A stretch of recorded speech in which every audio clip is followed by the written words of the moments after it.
Um, okay, so here's the link for this evening's class in the chat, and just put the link in. And for those who want to have the link for the chat, that's the link for the YouTube, that you could share that link with your friends and just get persons who want to pop into the class. So that's the link that is for this evening's live broadcast right there. And if you want the link for persons who would like to join the class, like right now, that's also the link you can send them to join the class now. So I just sent both links to you. So you will have both links.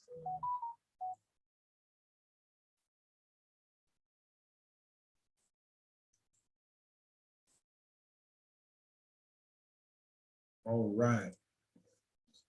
Okay, so let's jump straight into this evening's class. The first thing, pleasant good evening to everyone. You are very welcome to this evening's class of Steele youth session. And I just want to appreciate all of you for the past couple of weeks that you guys have been with us, past couple of months, actually. It is lovely seeing all of you with us as we go through these classes and these training, these teaching, and what we are doing. This evening is going to be an update, a follow-up, and I just want to get some feedback from you as well a bit later on. And again, I'm very pleased to have with us this evening Grandmaster Shuai Chung, who is out of Botswana. Grandmaster, is really good to see you again. Kunje, it's good to see you. Pretty Lujima, and all of you, Ghana, Emanuela, Enoch, Ambassador Aliji out of Sierra Leone, all of you, Chuke Mecca, who has just joined us, all of you, it is very good to see you in the class of Steele this evening. So what are we going to be looking at this evening? We are going to be looking at profiling. Profiling, okay? Profile. Your profile.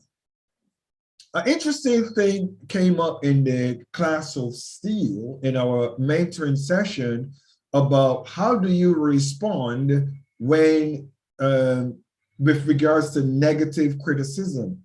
How do you respond? How do you handle it when you get negative criticism about yourself? And my thought for sharing about it is all about profiling. Your profile. What is your profile? That's a very important question. What is your profile? What is it? What is the brand that you have on yourself for who you are, what you stand for, and what you're doing? What is your profile? For example, if I'm going for a security job, interestingly, if I'm going for a security job, I have a profile that covers security. My profile that I would post on a security site, for example, would reflect my background in policing, my certification from being trained in policing, in security here in London. I have a certificate in training in security.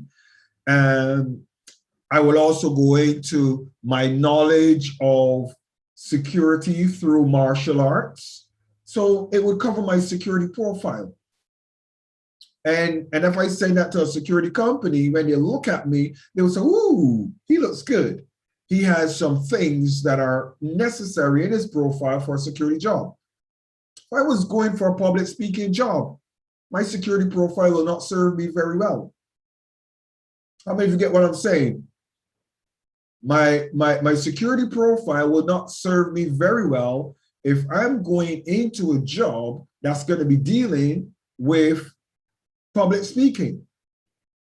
So for my public speaking, I would need to change my profile. I would need to have a profile that would speak of myself as a minister, as a bishop, as a preacher, as a teacher, as a public speaker, and it would cover my background. So somebody seeing that profile would fit me into that box. I says yes. But I'm also into financial instruments and financing.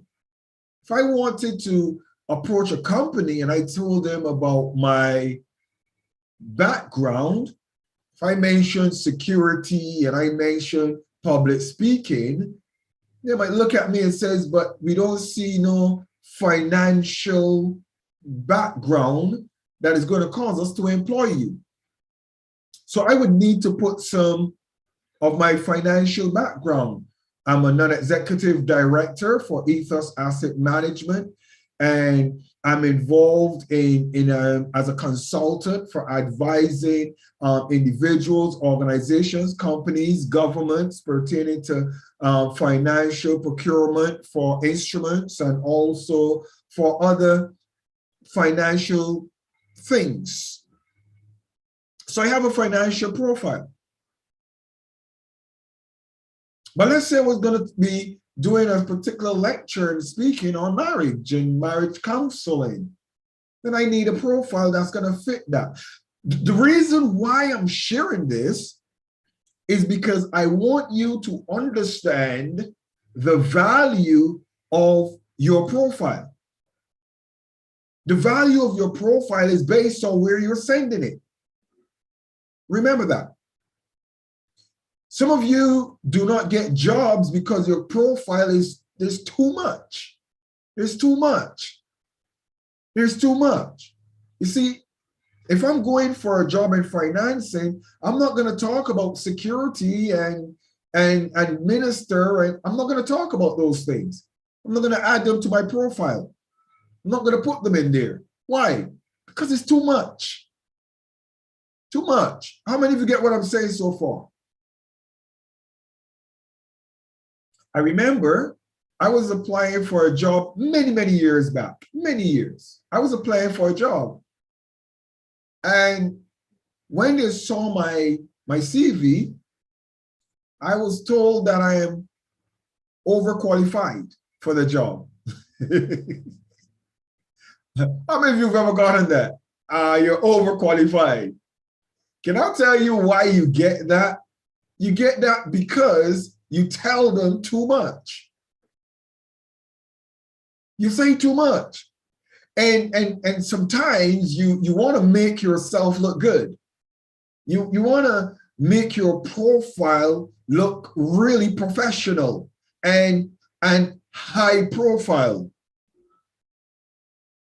So you say, oh, I've got a master's and a PhD and a doctorate and I've been to this university and I've got this award and that award, and you give them a sheet about this long. You can't see the other side of my hand because it's all the way down here. And when they're looking at it, they're thinking, gee, we can't afford this person. Now you can't afford not to get this job because you need it. But they can't afford to hire you because who you say you are tells them what you are expecting. And when they look at their budget and what they can afford, they can't afford you.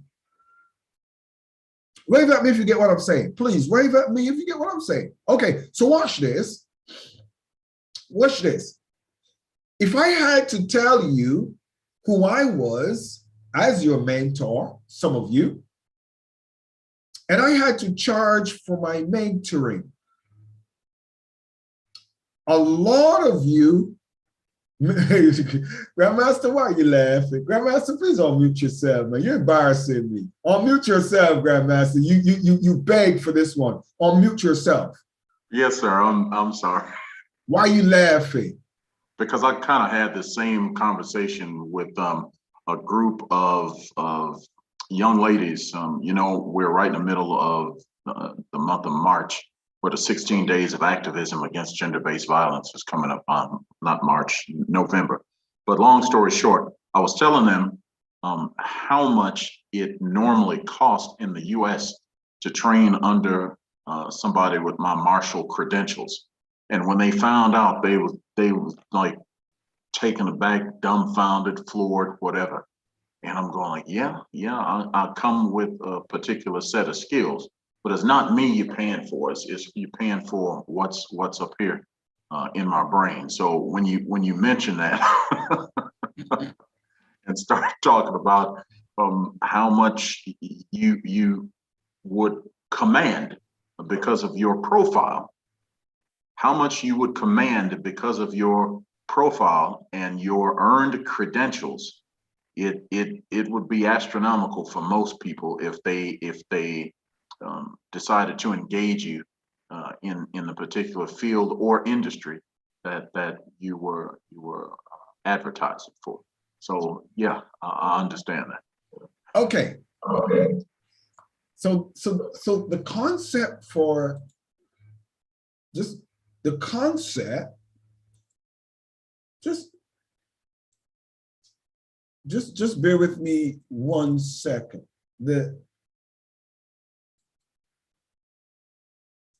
My computer is not cooperating with me. All right, so let me try to position myself so I don't embarrass myself because my computer isn't cooperating. So let me just do this. If you see two of me, don't get nervous. It's just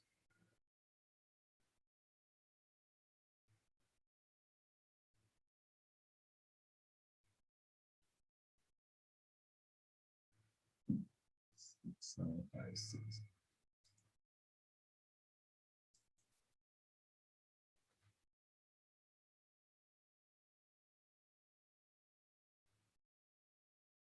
Recording in progress.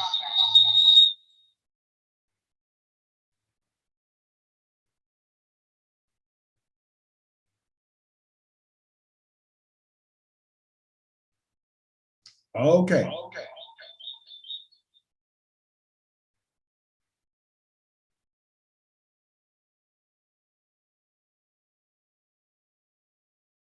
Okay. Can you guys hear me okay? Good. All right. So what I'm going to do, if you see two of me, don't worry about it. It's because I just have a backup. So one of the things that we have to look at is your profile. I want all of you to be in a place of recognizing something that's very important. Why are you going through difficulties finding a job? Why are you going through difficulties engaging opportunities? And part of the reason is because your profile is confusing.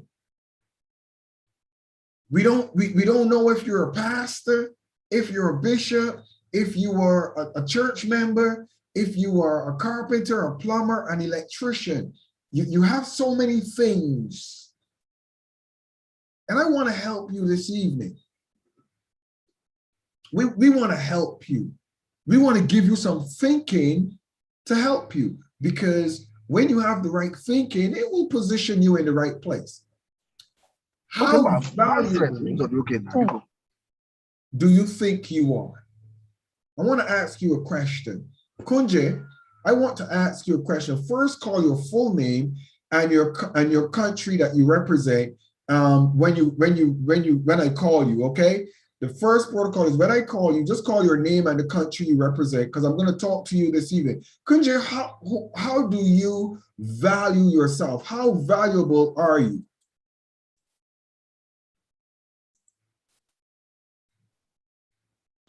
Hello, everyone. I'm from Botswana. I'm Unjivanga. Sometimes you don't really know how valuable you are because I think it depends on what job do you. Kunje, I asked you a specific question. Don't start to teach the class. I asked you a specific question. How valuable do you think you are? You start the question with, I think I am. That's how to start it for me, please. Okay, I think I'm highly valuable. What would you charge me for an hour of your time? An hour? That's a difficult one. Humor me.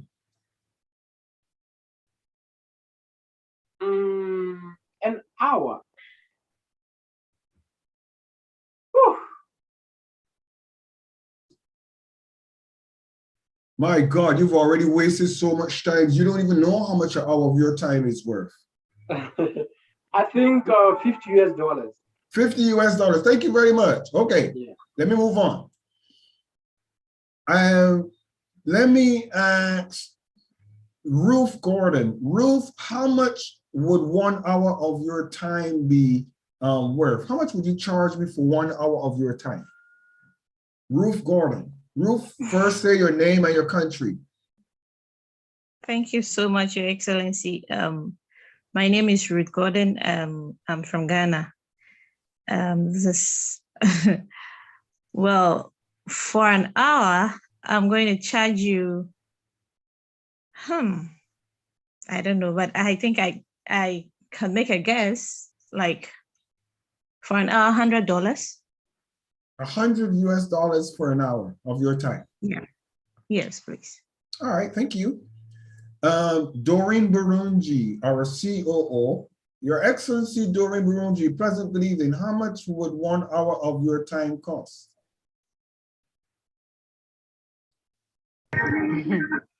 $300, Your Excellency. Your Excellency, you haven't started with your name and who you are and your country.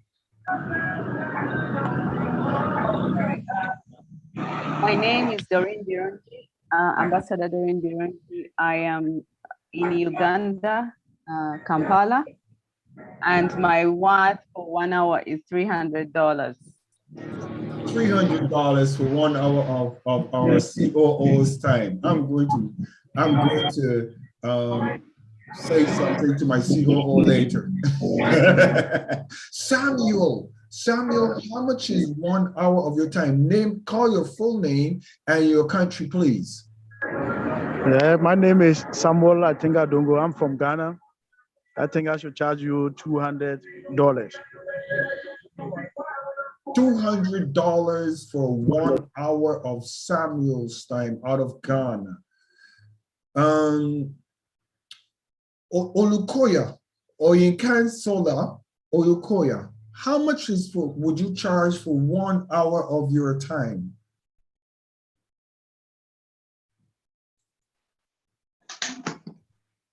Good evening. I'm Olukoya Oyinkansola, and I'm from Nigeria. I'll charge like $100. Okay. For an hour. Thank you very much. Pretty out of Ghana. Pretty, how much would you charge for 1 hour of your time? Hello, sir. Hello, ma'am. Good evening, sir. It's an honor to be here in the class of Steele today. For an hour. My name is? My name is Pretty from Nigeria. Uh-huh. For an hour, I think, I don't know. I'm short of words. I don't know what to answer. What would you charge somebody for an hour of consultation on a subject that you are proficient in? Okay, not for you exactly. Okay, I'll charge him $300. $300 for 1 hour of your consultation time. Okay, thank you. Okay. Grandmaster, I see you have your hand up. Grandmaster, how much? Grandmaster can't ask you for all your time because I know you. Go ahead, Grandmaster. How much for 1 hour of your time? My time is priceless. To be honest with you, it's priceless, sir, because you can't put a price on time. You can't put a price on time. But to put it in layman's terms, sir, for my consultation for what I do, it's at least 500 US an hour. Thank you very much. So 500 US per hour for what Grandmaster does. I'm going to talk to you before I tell you what I would charge for an hour of my time. You see, Grandmaster said his time is priceless. And one of the reasons why I do the class of Steele youth and I don't charge you is a very important reason. You see, if I charge you, there are two things that are going to happen. Thing number one, you're not going to be seated in front of the class of Steele with me here. You will not sit in front of the class of Steele. If I had to charge you for my time, how I value my time, you will not be seated here. That's one. Two, 98% of you would not think that it is worth it to pay what I'm going to charge you for my time. You would not be able to see the value in paying me that amount of money for 1 hour of my time. The other thing is I would not be fair to you if I had to genuinely charge you for my time, because it would be counterproductive. It would be counterproductive because you wouldn't be in a position to afford it, one. Two, you wouldn't be in a position to qualify the value for spending that type of money. And then three, it would make you think I am more important than I should be. So you would have conflicts of interest. So let me tell you why I derived at that. First thing, you should write these notes because I'm going to challenge all of us. This class this evening is going to challenge all of us. Point number one, how important are my sufferings that I've learned lessons from to me? How important? You have suffered. You've gotten some lessons in life that you suffered. And those lessons have added value to your profile. How many of you get what I'm saying? And it has value. The other thing is your location. Where in the world do you live? You live in Ghana, Nigeria, Sierra Leone, Ghana, Uganda, DRC, South Africa. You're on the continent of Africa. What do you have that is so useful and valuable? What do you have? Enoch, I want to ask you a question. What do you have that is valuable and useful based on your demographics, based on where you're from? What do you have that is extremely useful? Oh. Okay. Our culture. Our culture is very What is your name, please? Your name and country. Enoch Ayinsu from Ghana. Enoch Ayinsu from Ghana. Okay. Our culture here is very valuable to us. The way we live and the way we associate with others is very valuable to us here in Ghana.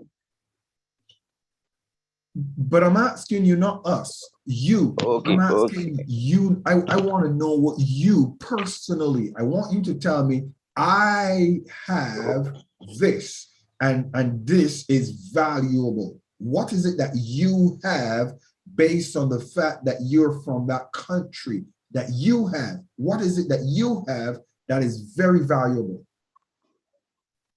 Okay, what I have, which is very valuable to me, is the way I associate with people and the, how should I put it? I think I would say my association with people and how I relate to people. I'm kind of hospitality and yeah. All right, thank you so very much for your submission.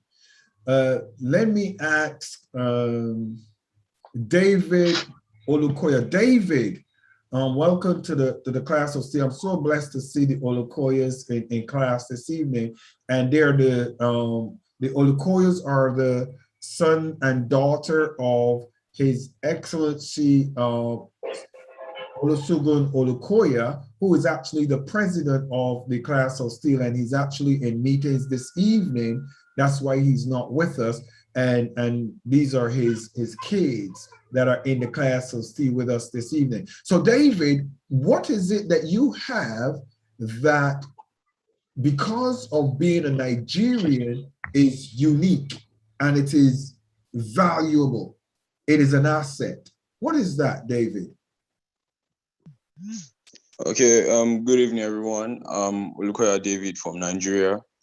I would say the little experience I've gotten from just like the whole process of living in Nigeria is like valuable. So maybe like the knowledge and insights I've gotten from experiences, I would say is valuable. All right, David, thank you. Thank you so very much.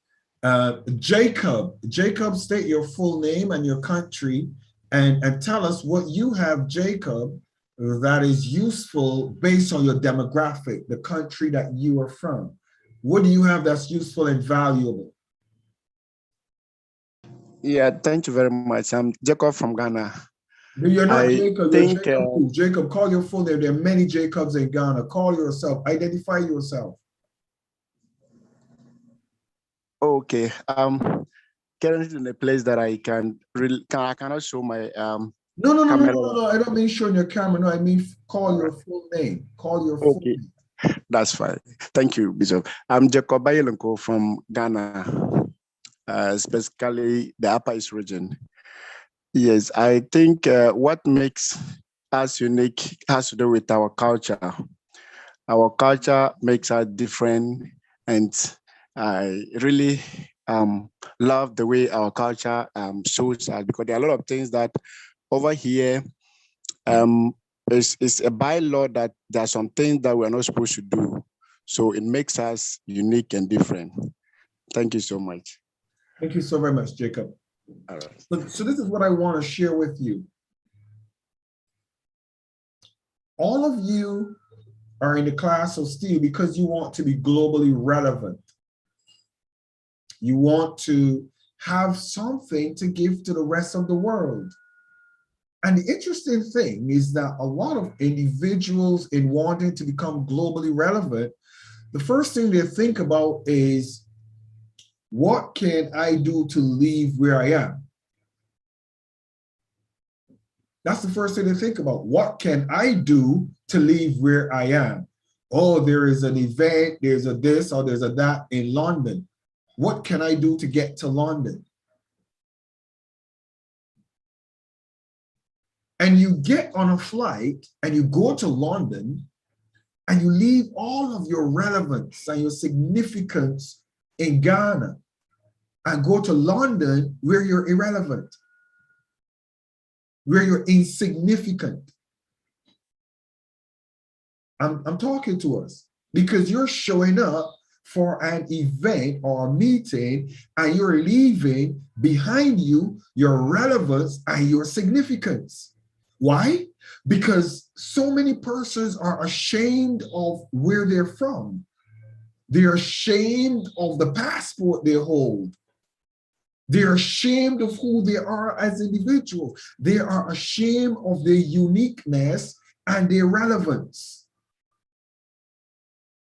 Your global relevance is based on the fact that when you come to London, the people in London have the privilege, the unique privilege to get to know a little bit about Ghana, to have a better understanding of Ghana through your eyes, through your experiences, through your exposure.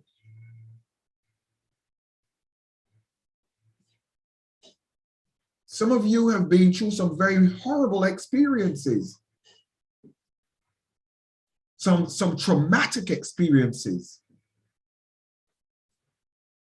And you walk through life and you pretend those experiences never happened. So you walk through life insignificant. Why? Because the significant thing that happened to you, the significant thing or opportunity or event that you had the chance to be a part of, to you it is insignificant.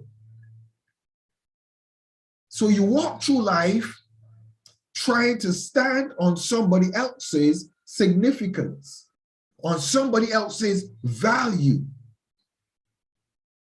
And you yourself is becoming insignificant, irrelevant, no value. Because you show up and the first thing you think when you show up is, I'm not like everybody else. I'm different. Can I tell you the truth? I go to meetings and I'm the only Black person in some of those meetings I am in. I'm the only Black person. As a matter of fact, let me even get more interesting. I've been to countries. I just got back from Bosnia. And I did not see not one Black person. And the taxi driver said to me, and I'm telling you, no, please don't think I'm saying there are no Black people in Bosnia. Come on now. Please get what I'm saying. But what I'm saying is there are not many of us. And we're not all over the place. We don't pop up every single place. Bosnia has racial tensions, not based on the color of the skin, because everybody looks the same to me when I'm in Bosnia, but their conflict is their religion. Muslim against Catholic, against Orthodox. Serbs against, you know what I'm saying. But they all look the same way. The only way there's a difference is because they open their mouths and they declare their religion. And then there's conflict. But when I'm in those countries, I'll be very honest with you. If I did not think about it, I don't even see myself as different. I don't even see myself as different. It doesn't even bother me. It doesn't even come into my head that I'm the only Black person in the room. Why am I sharing this with you? Because my significance is not based on the color of my skin.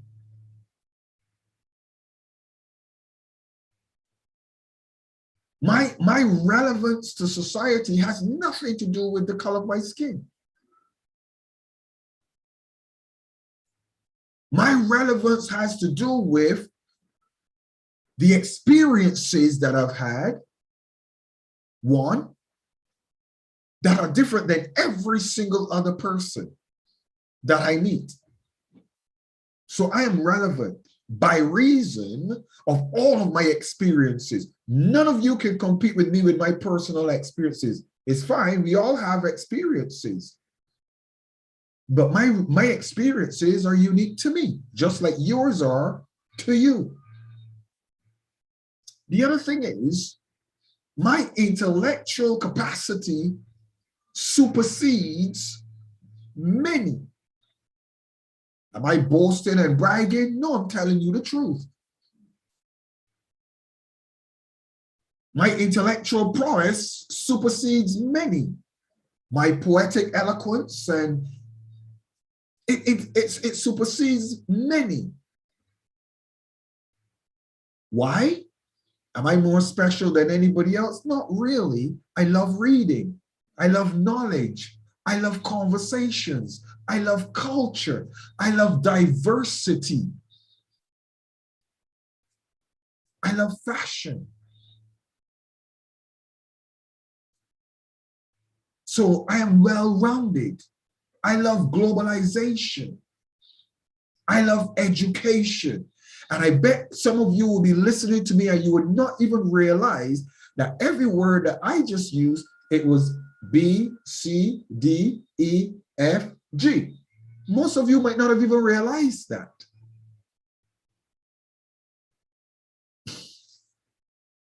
Grandmaster, why are you laughing? Go on, Grandmaster. Unmute yourself. I see you there. Go on. We're having a mentoring session. Grandmaster, unmute yourself. Why are you laughing? Well, it's as you mentioned, it's not that you boasting or bragging, but you had an opportunity to take advantage of opportunities, and when it arose, you did.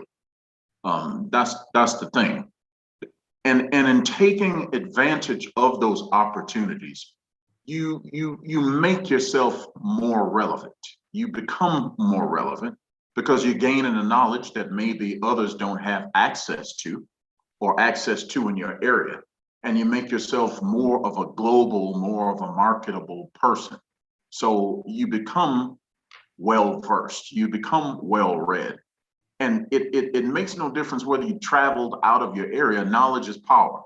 Knowledge is power. So you find that you're able to hold conversations with the best. You're able to talk about everything and every topic intellectually and profoundly in politics, religion, sports, travel, mentoring, your particular industry, whatever that may be, because you take advantage of the opportunity to seek and to gather knowledge. And here's thank you so very much, Grandmaster. And here's the thing that I want all of you in the class of Steele to appreciate. I want you to appreciate this. This time that you spend on Saturdays, it's so useful. So useful. I just got back also from Saudi Arabia. I was in Saudi Arabia, and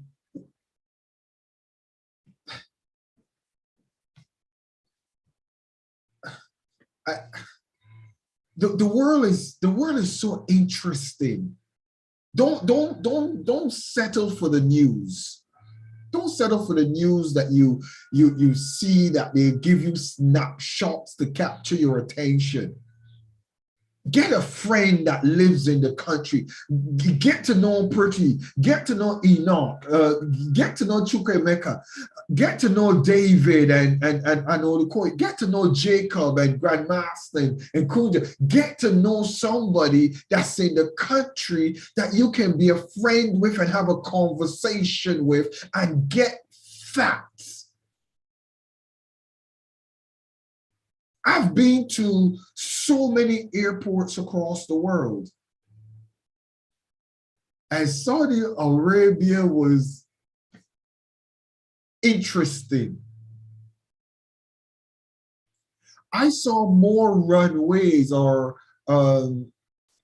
saw more runways in Saudi Arabia airport than I have seen in many other airports. And I saw airplanes specifically parked on plots, then the runway was there. And I was like, this is interesting. The amount of individuals in Saudi Arabia that have private planes.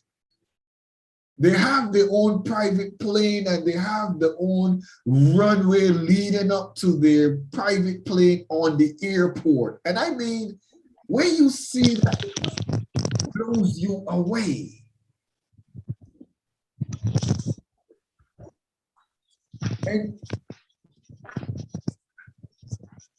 And I'm I'm not talking about small private little Lear jets. I'm talking about Airbuses and 747s that are private planes in Saudi Arabia.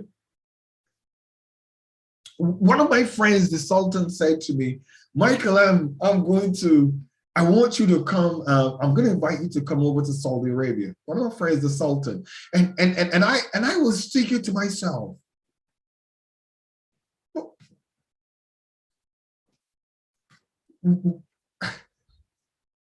the reason why I get so many opportunities is because I really don't think about the skin color.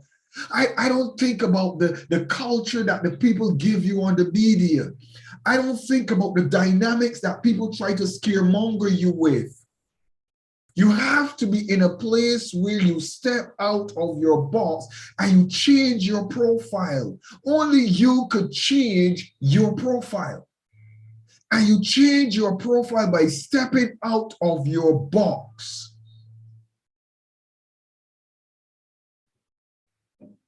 A lot of you have a lot of free time that is wasted. You go places that have no value. You spend time in social media that has no value to your profile.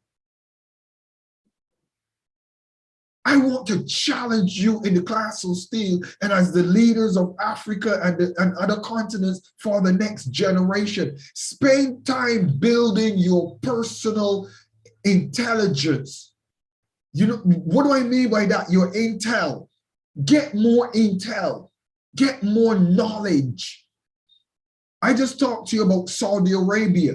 How many of you are going to jump up? Oh, my mentor just talked to me about being in Saudi Arabia. Wow, I wonder what Saudi Arabia is like. I wonder what's the political status of Saudi Arabia. Do I know anybody from Saudi Arabia? Have I got anybody on my Facebook profile that's from Saudi Arabia? Wow, why don't I? It'd be nice to have a Saudi Arabian friend. That'd be interesting. Oh, but I don't speak Saudi. Neither do I. I Google Translate and talk to my friend, the Sultan. His English is not as perfect either. So how do we communicate? Oh, we Google Translate. It's okay.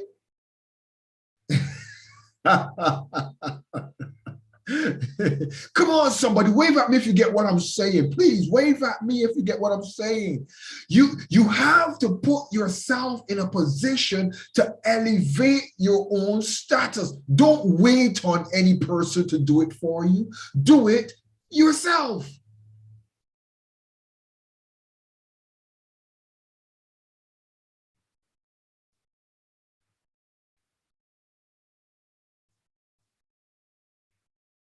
Bosnia was very interesting to me. All the things I hear about Bosnia and the fighting and the atrocities. Can I tell you the truth? I'll be honest with you. I'm Black. I'm telling you the truth. Some of the most amazing people you will ever meet are the Bosnians. My God. They are so hospitable, so phenomenal people that I'm telling you, Jesus. I was overwhelmed at their hospitality, at their love for humanity, at the intrigue of, wow, how can I help you? What can I do for you? But you watch the media and the media scares the living daylights out of you. You think that the minute you show up, somebody wants to chop off your head or kidnap you.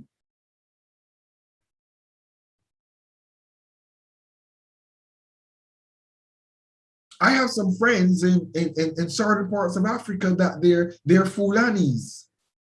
They're Fulanis. They're some of the nicest people you will ever meet. But some Igbos and different persons from the Tivs, what makes the difference? How you treat people, how you respect people, their culture, their diversity, their religion. That builds your personal profile. Walking around with prejudices hinders your progress. Write that word down. Prejudice hinders progress. Write it down. Prejudice hinders progress.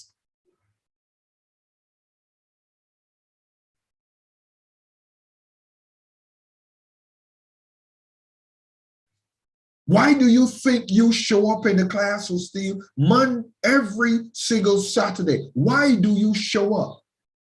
3 reasons I'll tell you why you show up. Because you know that we're going to have class with Steele. That's the first. What do you do that is in your profile that is consistent? What do you do that is in your profile that is consistent? Are you consistent in what you do? Can people count on you to be where you say you will be, doing what you say you will do? Can they count on you? If they can count on you, they'll show up. So you're here, one, because I'm consistent. You know that I'll be here. Second thing, why are you here? Because you realize that I'm not somebody that is, and when you look, you will see that five times, what's that? 10. 5 times 10 equals 50. 5 times 10 is 50. And who's gonna come back if you saw me like that? Would you come back if you saw me like struggling to read pieces of paper? You're here. Secondly, because I speak of my experiences. I can only give out what is inside of me.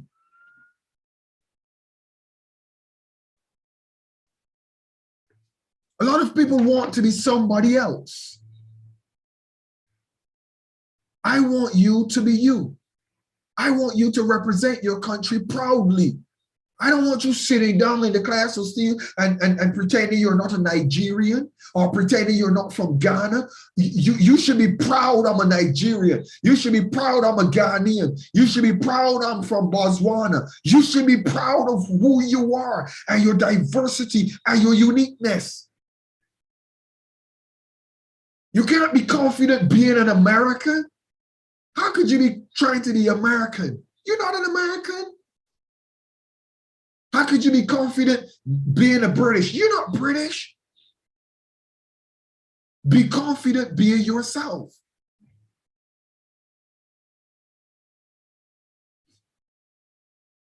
The other reason why you're here is because some of you might realize, but some of you might realize it, but I'm going to tell you the truth. And the reason why some of you hear is because some of you want to hear the truth. You want to be better. You want to impact Africa. You want to impact your culture. You want to impact the next generation. That's why you're seated in front of this crazy little black dude with these glasses. Because you want to make a difference. And you know that in order to make a difference, you've got to get somebody that's making a difference to help.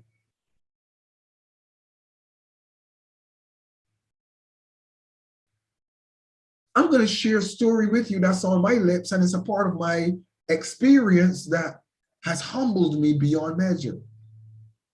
Yesterday, I had a meeting. And I could use the term for lack of exposing too much details. I had a meeting with the government of the United Kingdom.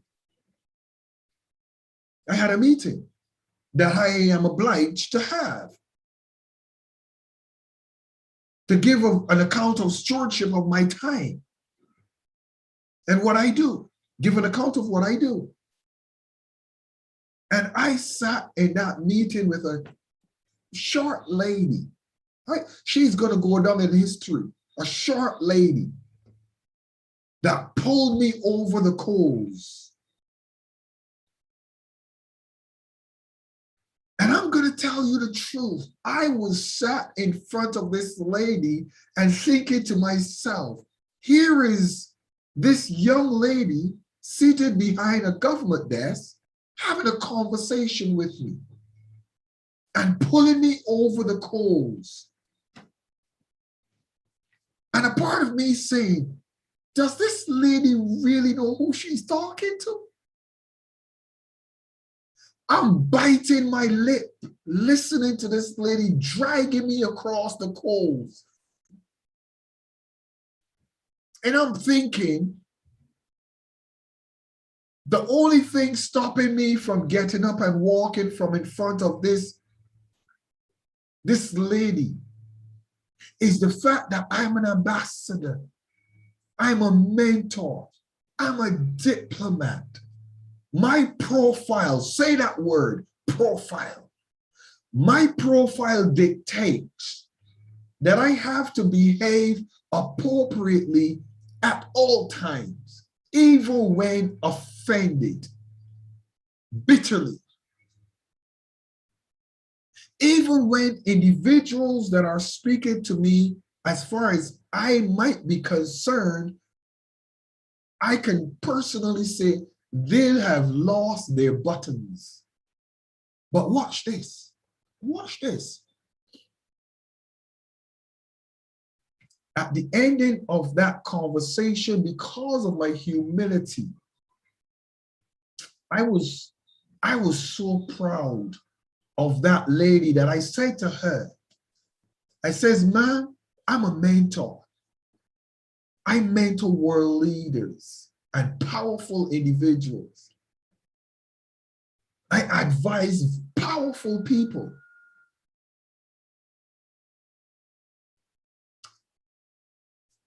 But it is so hard for me as an individual to find someone who challenges me.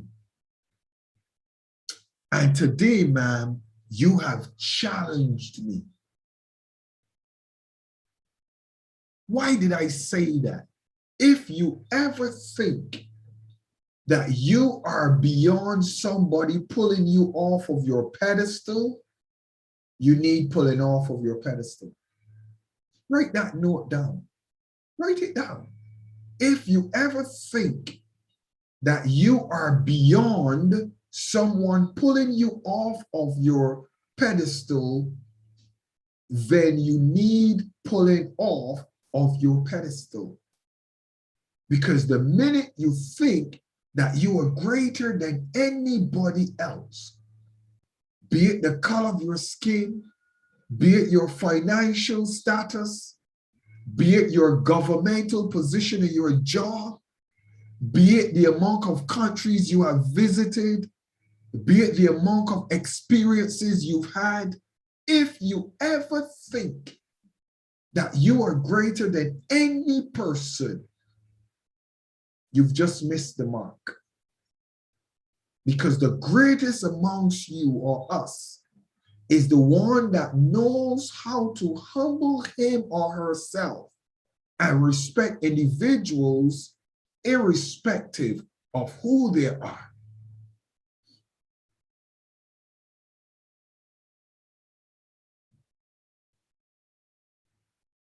I've met with individuals from all walks of life, and I refuse to judge them.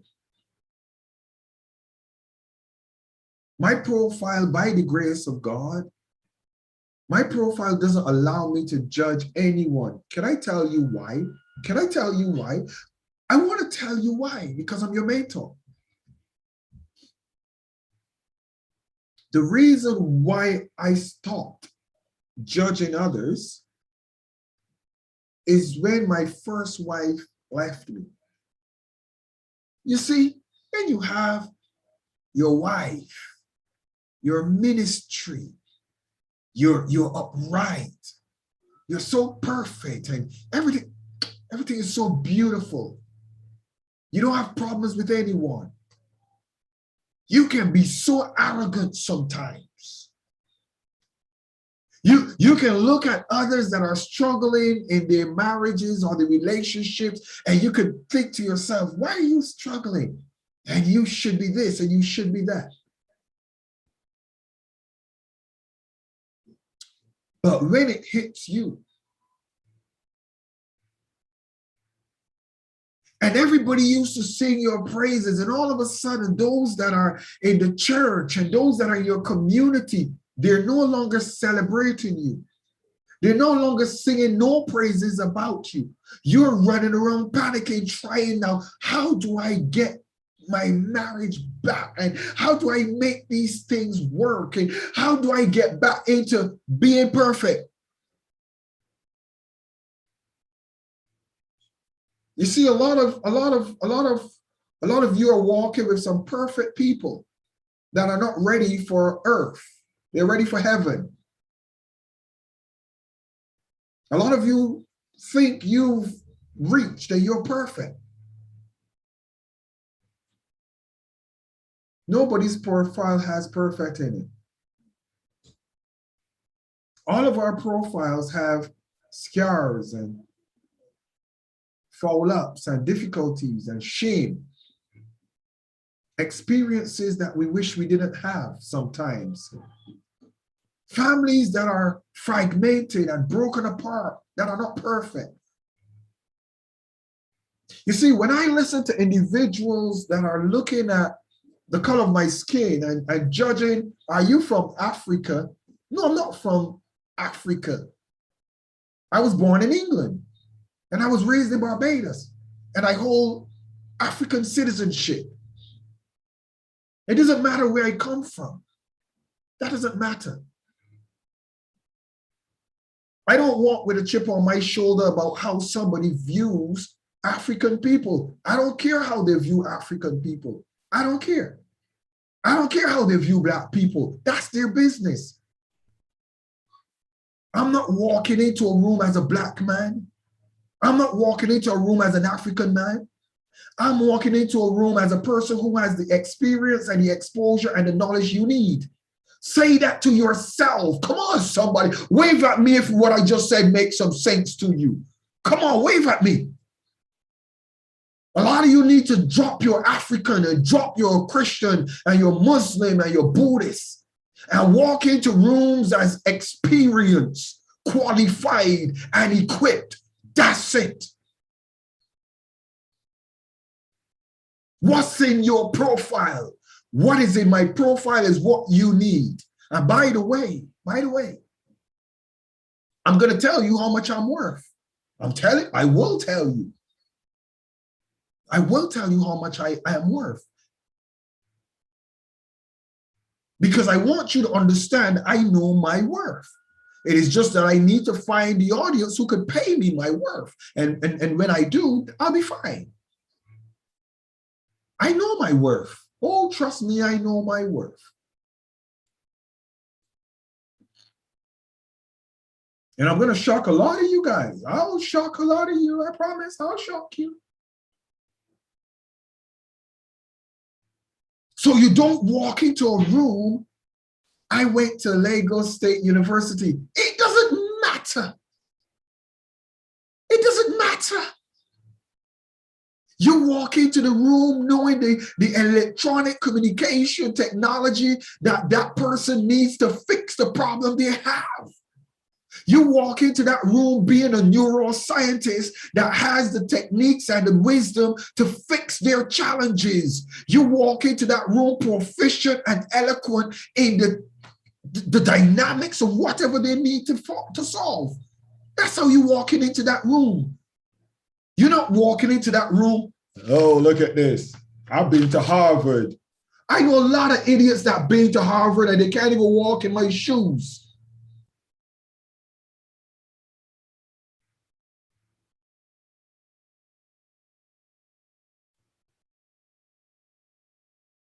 Oh, but this is my degree. Stop it. What's your experience? You go and you sit down with all your agats. I went to the best university. Oh, I'm sorry. Sorry about that. I'm sorry. I'm sorry. Let me find out myself. I'm sorry.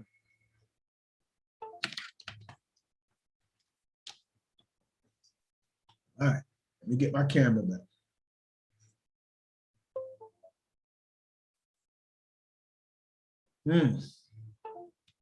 I think social media is saying we don't want to see him anymore. That's social media's business.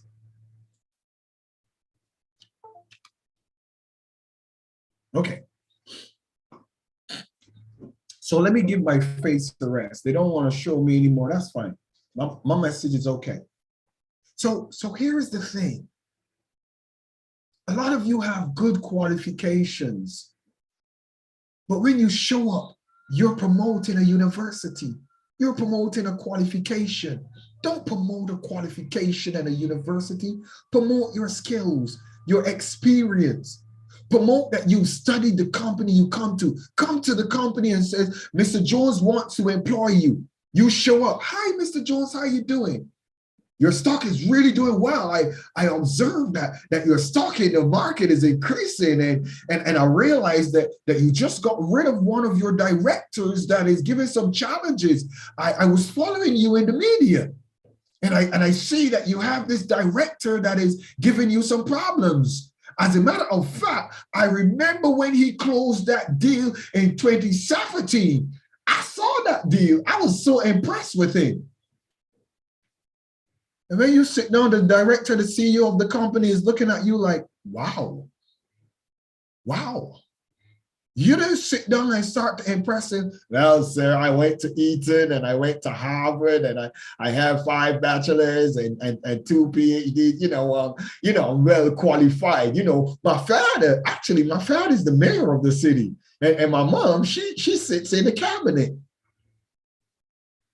You didn't discuss that. You told him what is his interest. You're coming to look for a job in a company or corporation, and you know nothing about it. You know about yourself, but you haven't done any homework.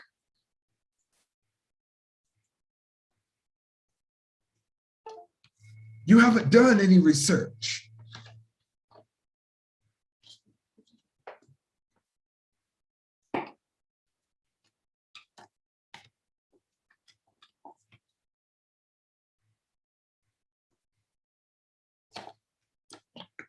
Don't worry about it. I'm learning I can multitask.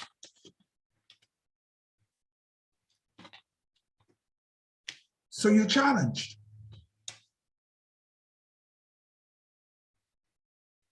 But I want to tell every one of you in the class of Steele something. You're a different crop. If you sit under my mentoring, you're different. People are going to know that you are coming with substance, ability, capacity, intelligence. When you sit in front of individuals are going to know that you are the man or the woman for the job. They'll know it.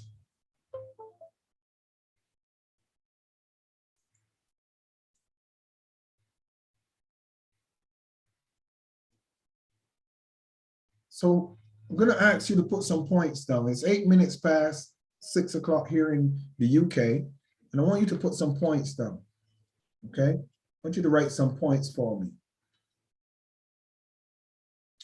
Point number 1, how do you determine your worth?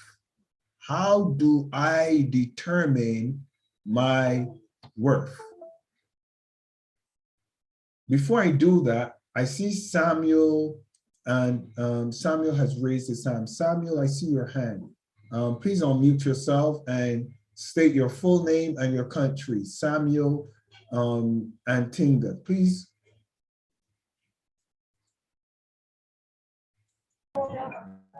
Thank you, Mr. Excellency. My name is Samuel Tinga Dongo. I'm from Ghana. In fact, your presentation today touched my heart so much.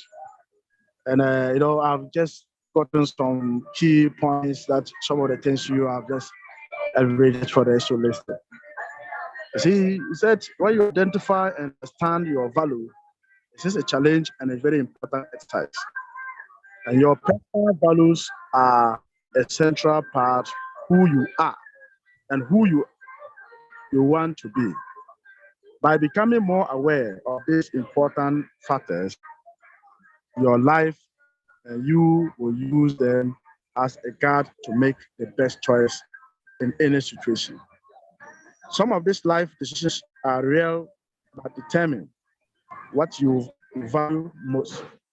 When many options seem reasonable, it is helpful and comfortable to rely on your values and use them as a strong guide voice to your point in your right direction.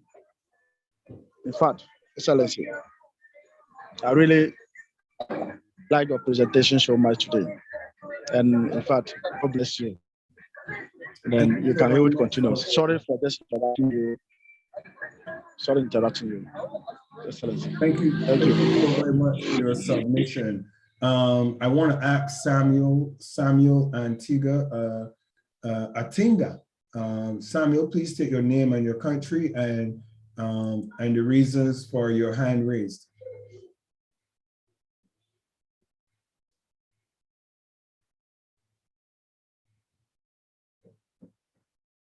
Samuel, can you unmute yourself, please? And I saw your hand raised. Samuel Atinga.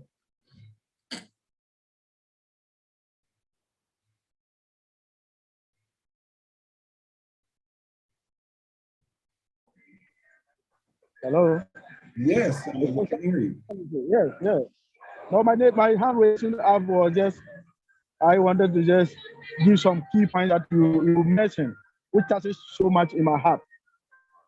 You know, you talk about identify and understanding your values is a change and important exercise. And your personal values are a central part of who you are and who you want to be. By becoming more aware of these important factors in your life, you can use them as a guide to make the best choice in a situation. Some of the life directions are real, but determine what values most. And when many options seem reasonable, it is helpful and comfortable to rely on your values and use them as your strong guide force in a point you can move in your right direction. I just want to add is that what you just presented, I think is very laudable and very understandable. Where when we follow some of this, your arterial things you have just mentioned, and it will be very helpful in our life as we build up our career. So I was so touched with your presentation that made me to raise my hands, and I need to just bring this some of the key points that you have mentioned. So I'll just give you a thumb up, and I wish you more wisdom so that you can share to us. I will listen to more to understand, and it will help our life to move forward in the near future. So thank you, Mr. Excellency. We really appreciate your presentation today, this night. Thank you. Thank you very much. Thank you so much, Samuel, for your submission. I will tell you the truth. In all honesty, I don't take notes. Grandmaster has known me for a while. I don't write notes. I'm not a note person. Ambassador Doreen, our COO, she knows me and have seen me speaking on more than once. And I'm not a person who takes notes, because I believe that if it is in you, then you can give it. But if it is not, you're just a speaker, or you're just a reader, a good news reporter.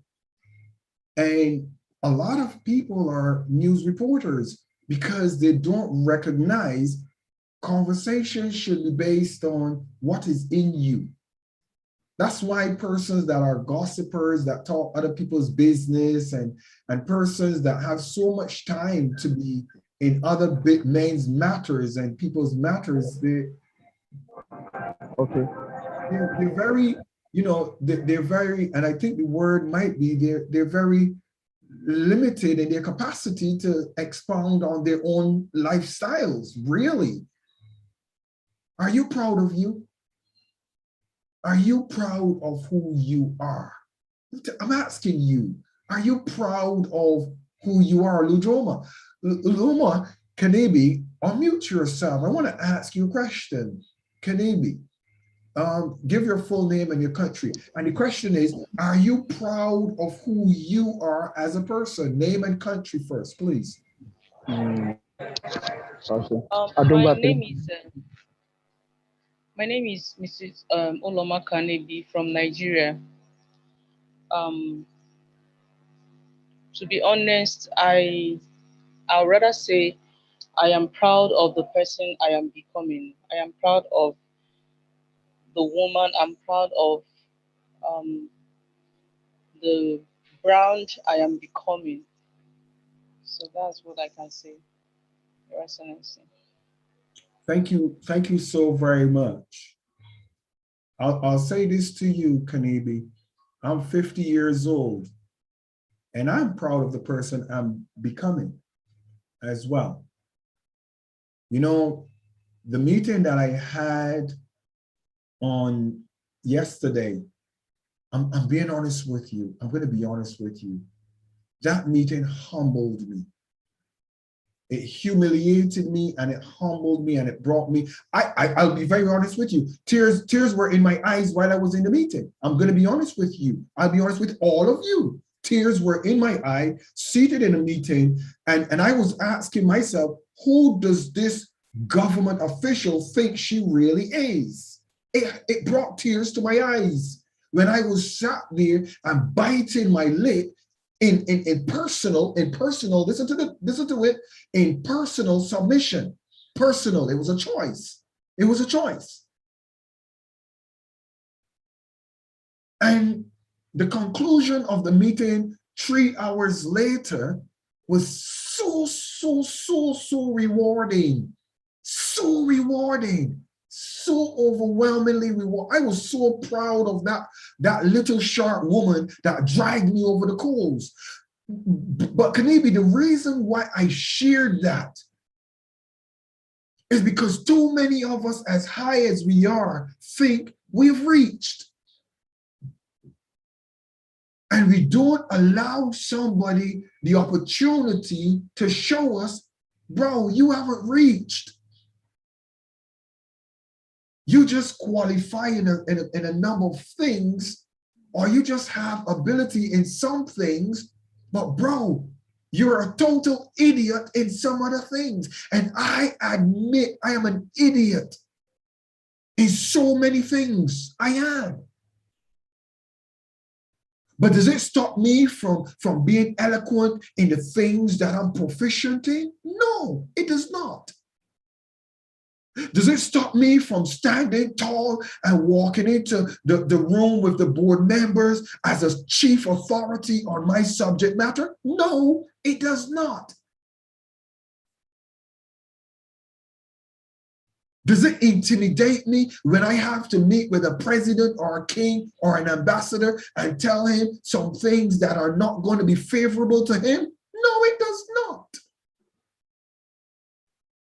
But what it does for me is it tells me I am a work in progress. And every opportunity is one that I should use to improve my profile.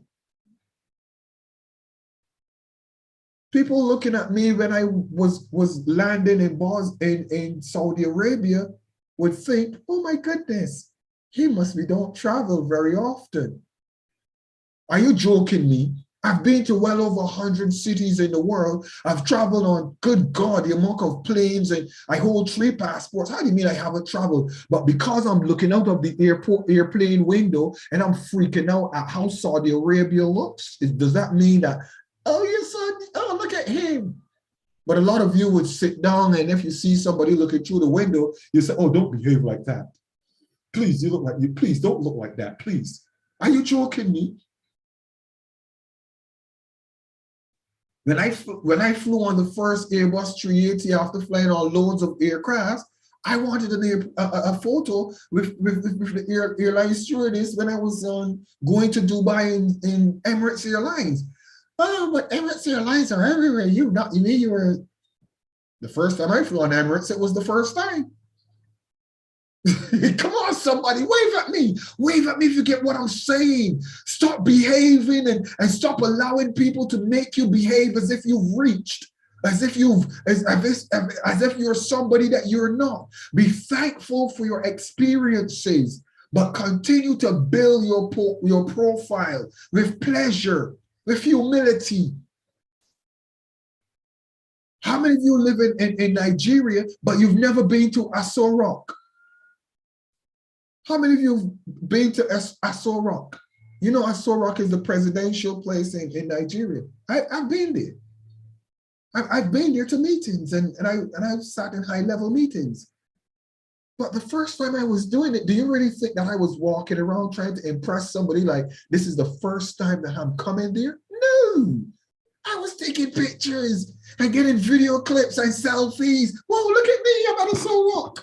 But a lot of you go to Aso Rock, but you want to behave to everybody. I've been here before. I don't want people to know this is the first time I'm coming here because that looks so. A lot of you have, come on, somebody, are you with me? Please, I want you to get what I'm saying. Don't tell lies about who you are and where you've been. It doesn't serve you very well. In your profile, make sure that integrity is in your profile. Make sure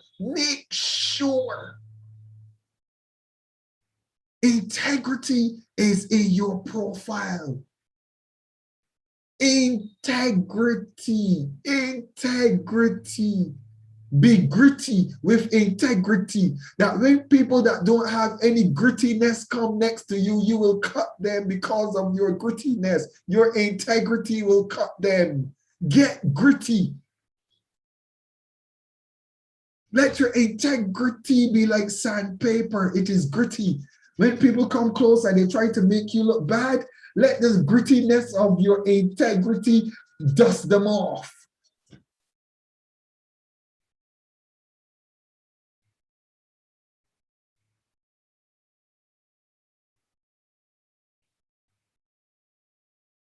How do you know your net worth?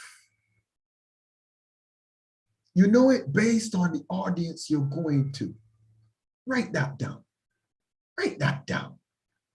You know your net worth based on the audience you're going to be engaging. Write it down. You see, if I'm going into one circle, in that circle, I might label my value at $50 US an hour because I want to get into that circle.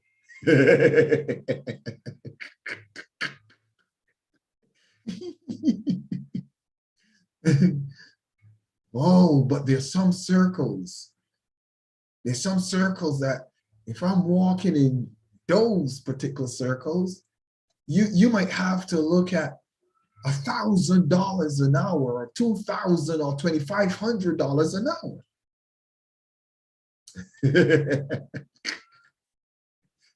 Oh, but wait a minute. But there's some circles that if I decide to sit in those circles and you want my advice and I know the value of my advice, you might have to fork out $150,000 to $200,000 for an hour or 2 hours of my time. Some of you are looking at me like, ooh, he's mad. How could he, why would somebody pay him $250,000 for an hour of his time?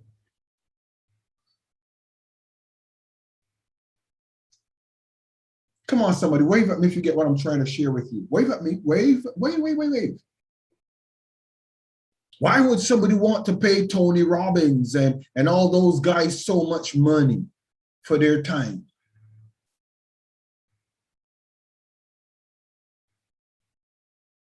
because they know the value of their time. You see, I know many CEOs of multi-billion-dollar corporations that 1 hour with me will change the way they deal with some issues.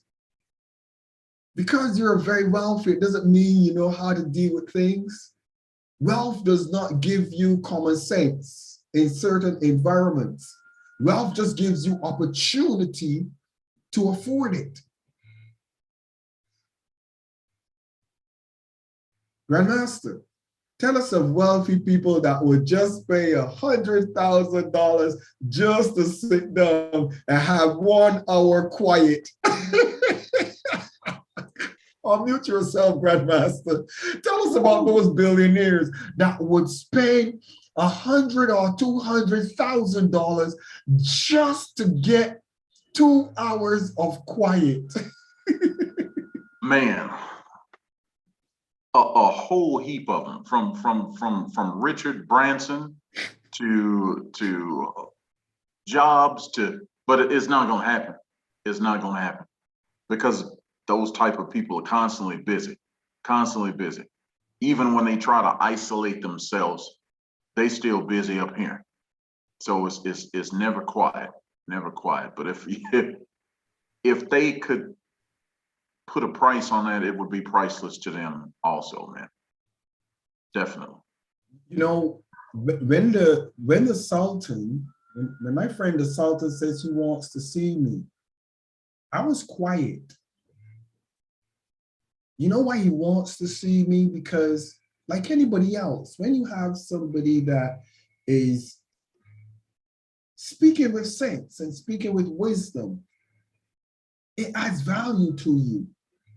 How many of you, when you leave class of Steele on Saturday evenings, you feel so charged up? You feel so different, like you are in a unique group of people, like a unique circle, like you fit in somewhere that everybody else isn't. Well, I am in groups with individuals that when I leave them, I feel that way.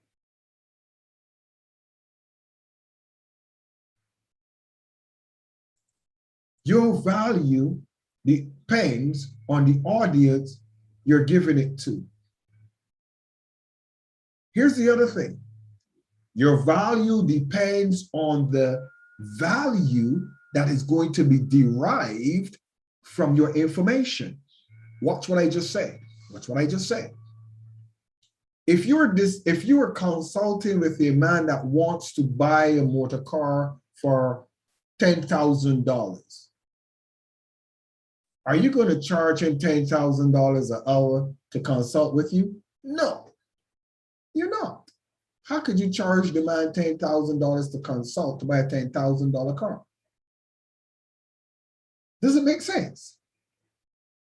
But if you were a specialist on Maseratis or Bugatti, and a billionaire comes and he says, you know what, I want to talk to you about a car. I want to buy another car. And I'm just being out of the box. I want to buy a Maserati. And you're a Maserati specialist. You know everything about them.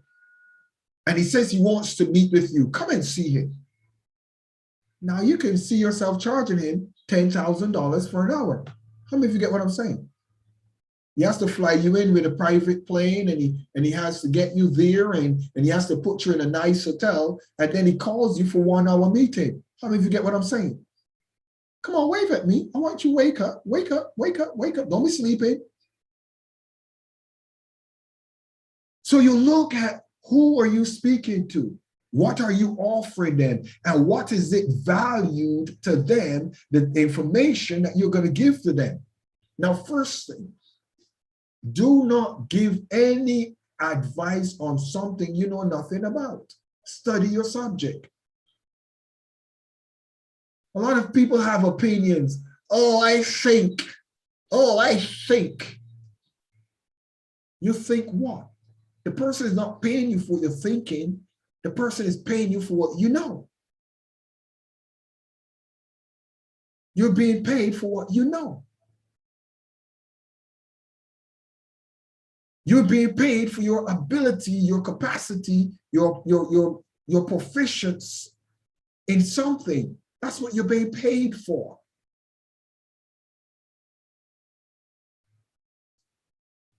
All of you in the class of Steele youth, I'm going to close because I think that I have spoken more than enough today. I'm going to close. But this is what I'm going to close with. All of you are going to be impacting the next generation. All of you are going to be successful in what you're doing. But please, 1 hour or 2 hours on Saturday is not enough. What is your subject matter? What is in your profile? Do some more studies, some more research. Get some more mentors or companions or people who are proficient in your area of desired specialty. You want to start a tailoring business? You're gonna only get so far talking to me. You need to talk to some tailors. You need to have a few tailor friends that started a tailoring business so that they can tell you the ups, the downs, the goods, the bad. Whatever you want to do, you will need a mentor that will keep your mind straight, because the same thing that happens to every single businessman is going to happen to you. Good time, bad time. Good deal, bad deal. Good customer, bad customer. Good business, bad business. Good day at the job, bad day at the job. Good employee, bad employee. Same thing. So my job is to fix that in any company, any corporation. But I can't teach you the intricacies and the necessities of your skill that you're trying to acquire or you're trying to work in. You need some more training. Are you with me? I want all of you in this year to become proficient in whatever it is you're going to be aspiring to do. That's why I only have the class of Steele for you guys on Saturday, 1 day of the week. But what are you doing the other 5 days, 6 days? What are you doing? Sitting down waiting for Saturday? All of you should be saying, good, that's the information I need for this week at job. All of you should be saying that to me. That's exactly what I want for this week. That's exactly what I need. That's what I want to hear from you, because it means that you're working what you're getting.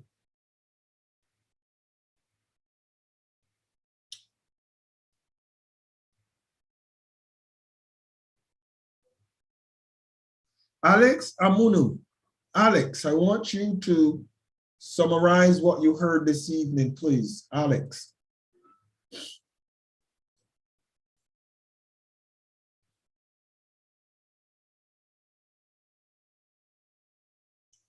Alex, can you unmute yourself, please?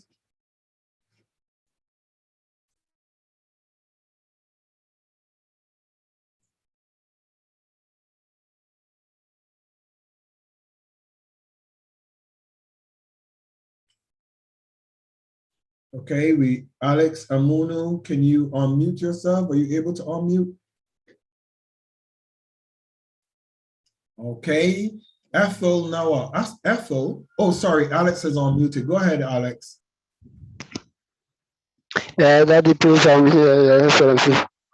Alex, take your earphone out, and that thing from your mouth that you're speaking into is blowing too much. Take that earphone out and speak through just the microphone on your phone, please. Is it okay now? Hello, Your Excellency, please. Is it okay now? It is a little better now. Yes, go ahead.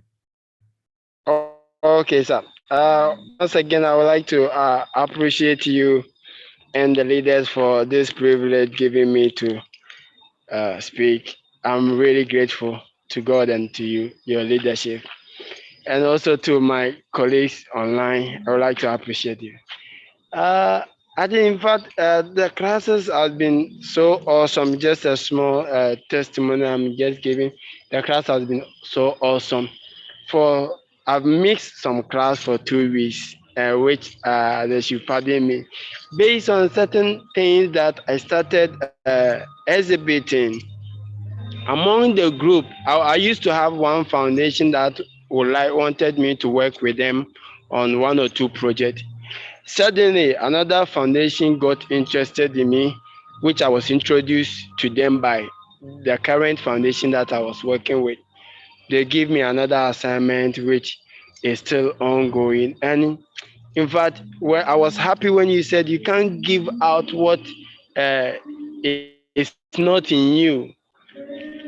Whatever you taught us, I've taken some from day to day whenever I'm implying it. In fact, the results that are coming are wonderful. They are more than my expectation. As I'm speaking to you now, uh, my background is a little bit noisy because I was on a project, I was on an assignment that I need to ask some people to deliver some things probably next week, Monday. So I would like to appreciate you all, and I'll ask my colleagues to take every classes, every lesson that is coming out serious. Our integrity must still be in session. Whatever we have, if you don't have a lifestyle of integrity, once you have been taught, you can exhibit it, you can start putting it in practice, because the world that we are in now, from day to day, our activities changes. And if God is not on your side, you are not conscious of whatever you have learned, you will find yourself diverting into whatever the world wants to implement. So I would like to appreciate you and say a very big thank you for this privilege, this platform to share with my other colleagues. I'm grateful, sir. God bless you all. Thank you so very much, Alex. And I want to wish you continued success. And I'm proud of you. I'm very proud of you, Alex. Alex, you're one of the reasons that I don't care how hard anybody pulls me over the coals for what are you getting out of doing this for free? What are you getting out of giving your time? I don't care how hard anybody pulls me over the coals for it. I want to tell you the honest truth. It is persons like yourself that is taking this little bit of knowledge and utilizing it that makes me lay down at night proud with my wife and my family and say, I might not be getting what I want in currency, but I can assure you I'm getting what I want in humanitarian satisfaction when I hear that you guys are getting a victory and that it is helping you. And that is why I get joy from what I am doing. I want to ask Ethel. Ethel, I was coming to you. Ethel, please give your take on this evening's class. State your name and your country, and then give your submission. Ethel Nawa.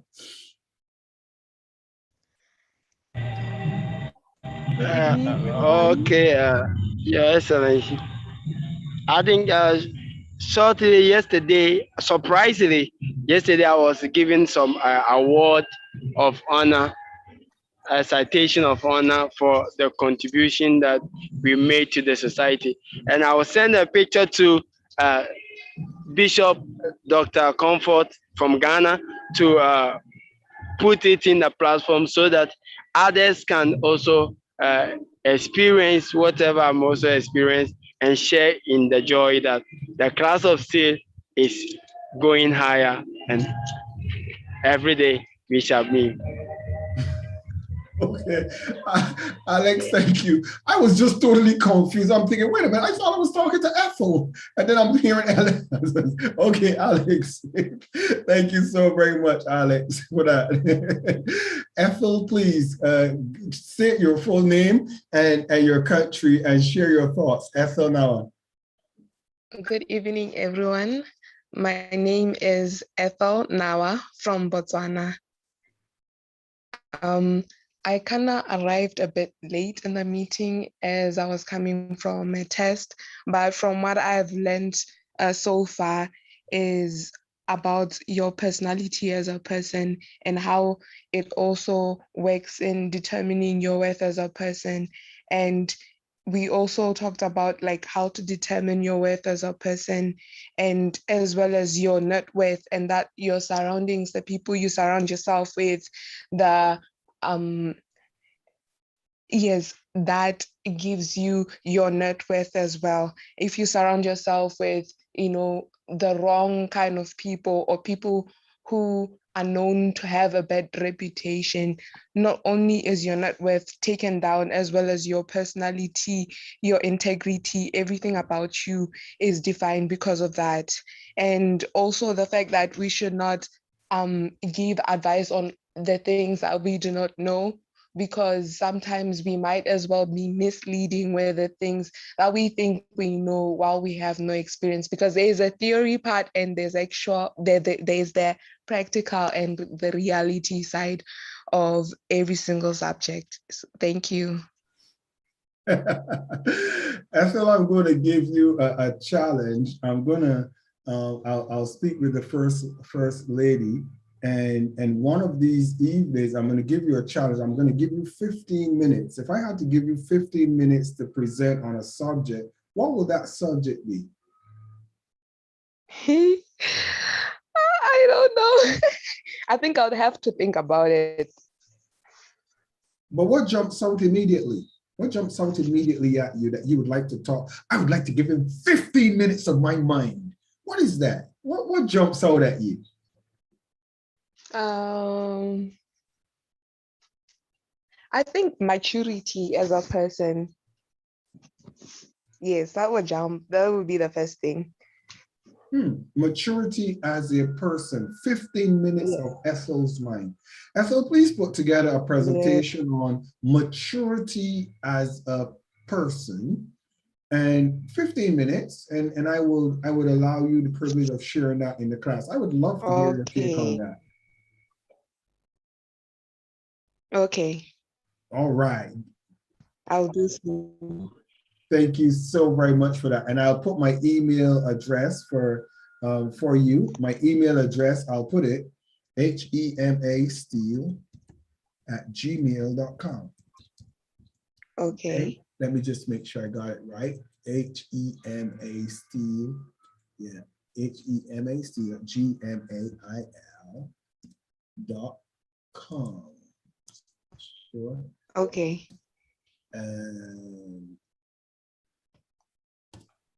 Okay, so there you have it. So that's your challenge. 15 minutes, a PowerPoint presentation. I want a PowerPoint presentation for 15 minutes. Okay? Okay. Thank you. Thank you. All right.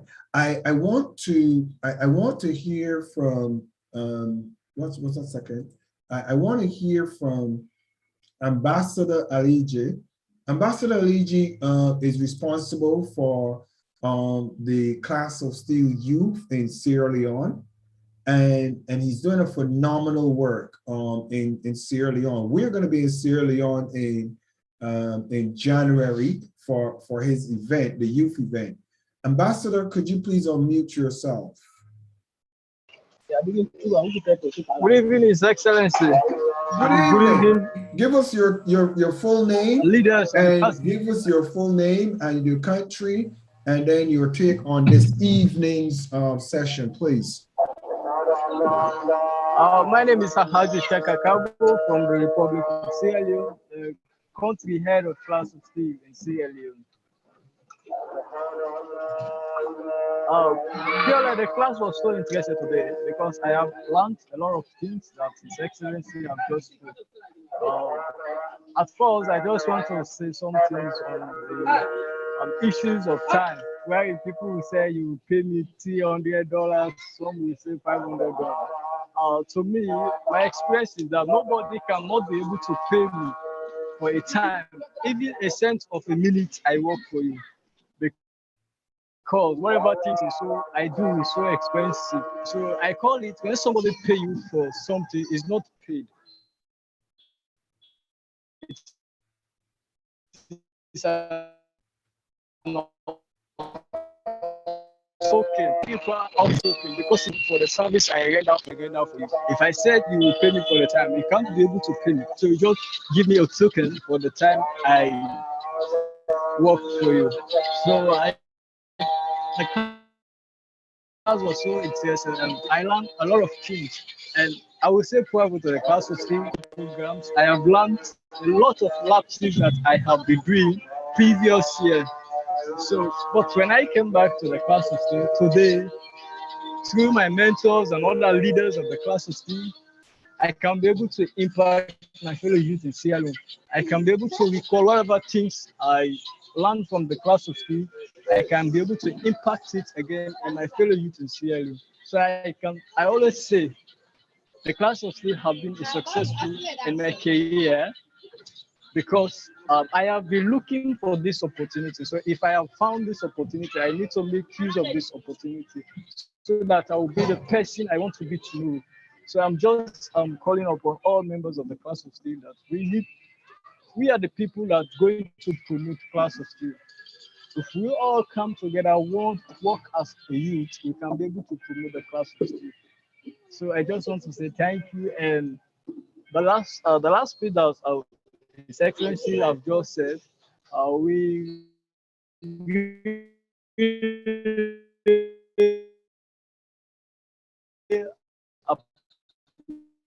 appreciate to have a lead for upcoming grand January 1st and the 2nd, which is to see what we have said, and we will make it. So His Excellency, you are highly welcome, and by the grace of Allah, my team here in Sierra Leone, we're ready to welcome you coming January 21st and 22nd at the Bintumani Hotel, which is the biggest conference in Sierra Leone. So, and we hope to see more members from the class of skill so that we can be able to interact with their fellow class of skill members in Sierra Leone, and we can be able to know each other. So thank you very much. Thank you so very much for your submission, and we look forward definitely to seeing you in Sierra Leone. And his event in Sierra Leone is the 21st, 22nd, and the 23rd of January, and on the 24th and the 25th, we in the class of Steele, 24th and the 25th of January, we in the class of Steele will be having an event there as well in Sierra Leone. So you will get an opportunity to have a full session with us in the class of Steele, to those of you who were able to make it to Sierra Leone. Invitations are definitely open for such contributions, support, and partnership. I want to ask Agnes. Agnes, good evening, Agnes. How are you doing? And please give your name and your country, and just give your take, Agnes, this evening on the class.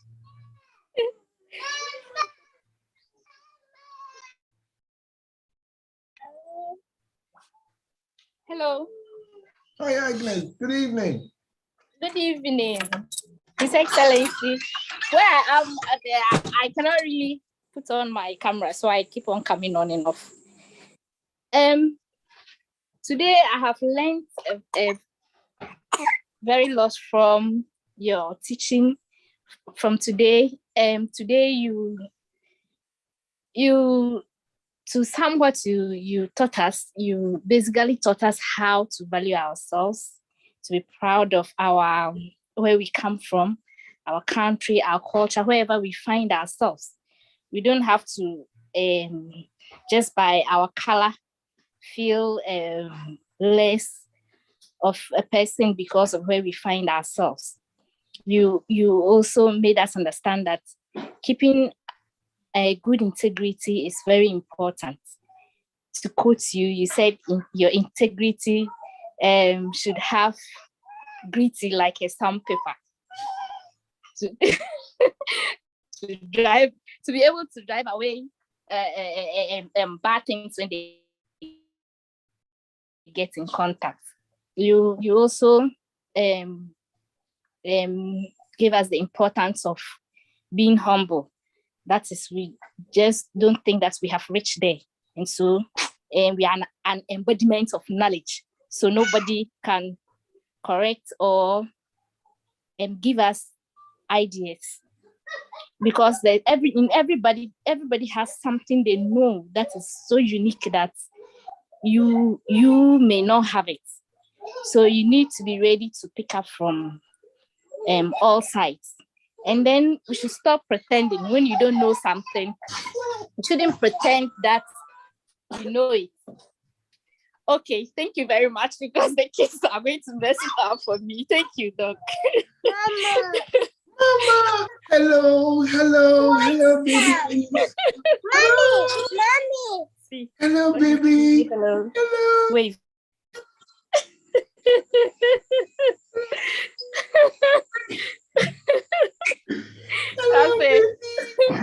Agnes, thank you so very much.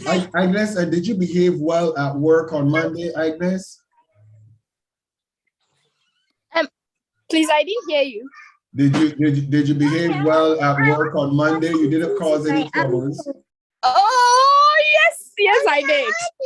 Mali, please, let me finish. Go. Okay. I want to show my. Yes, please, I did.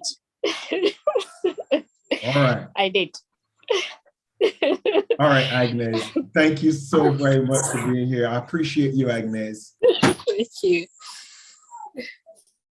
Listen, all of you are special and unique, and sometimes you look at your challenges and the things you're juggling, and you feel as though you're going to be excused and cut off and exempt. And listen, your uniqueness adds value. Just remember that. Don't be intimidated with the things that you have to juggle to better yourself. Don't be intimidated. Some of the people that you might work with, when you're honest, your idiosyncrasies and your difficulties, once you're honest, people can work with you. Once you're honest, but when you're dishonest and you pretend and people find you out, people cannot work with you.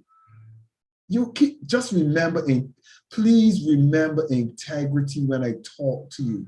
I mean, if somebody comes and tries to make you do something that is telling lies or is not you, get afraid. Get afraid as you're building your profile, because your profile is so important. You don't want nobody to mess with that profile that you have. Kanebi, give your take. Give your submission for this evening, Kanebi.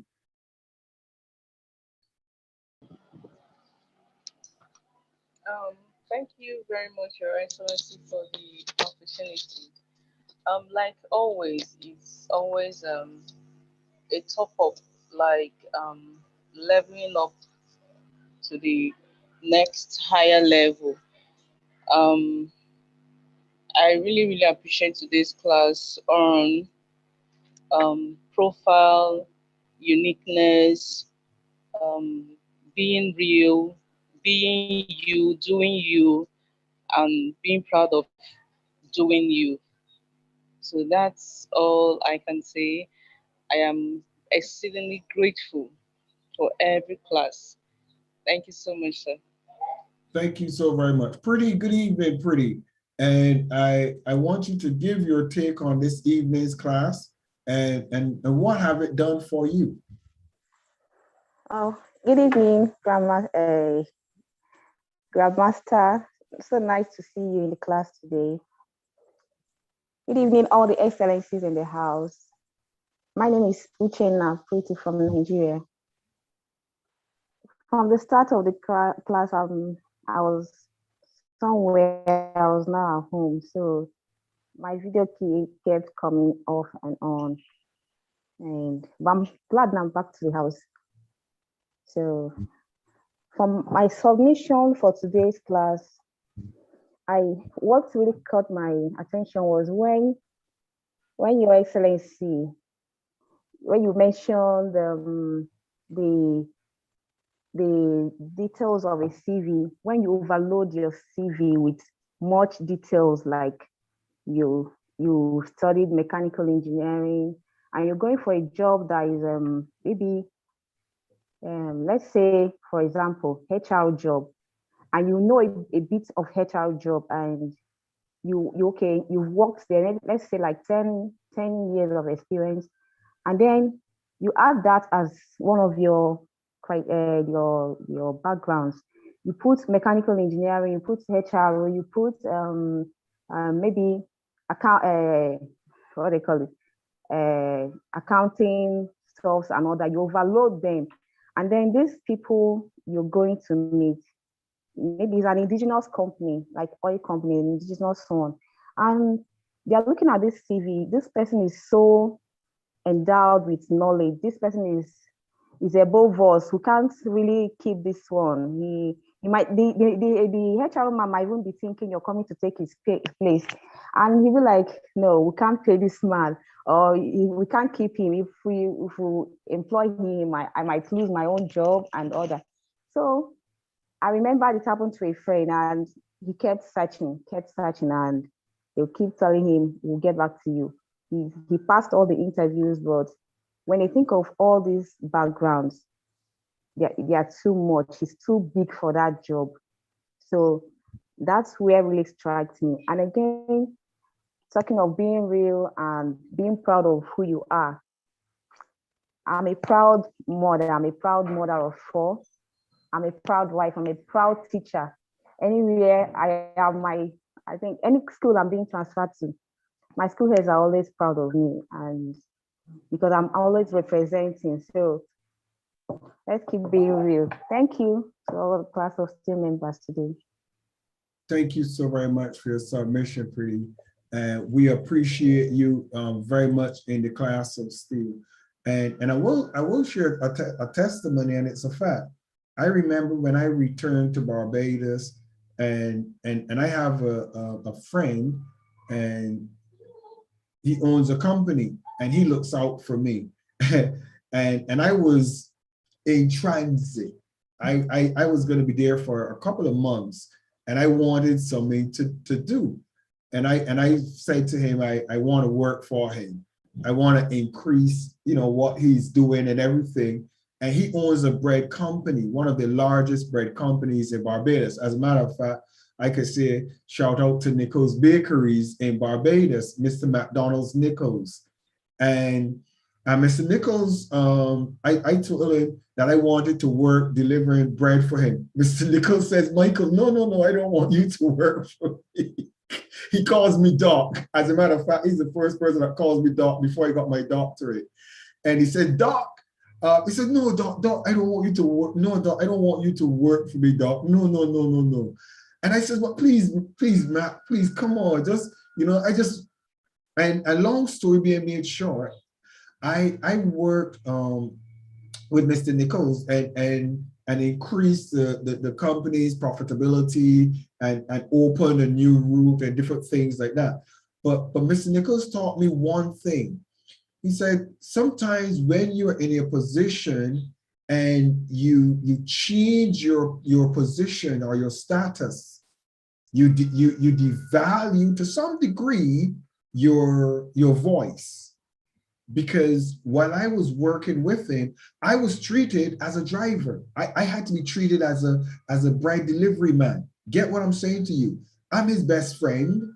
I advise him to put some things in place, which he takes my advice and he's very close to me. But when I was working for him, I was treated as a bread delivery man.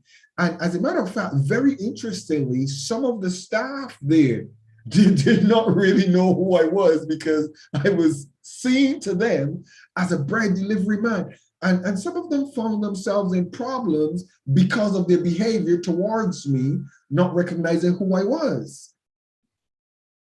But what I want to share with you is, don't ever think any position is beneath you when you are transitioning.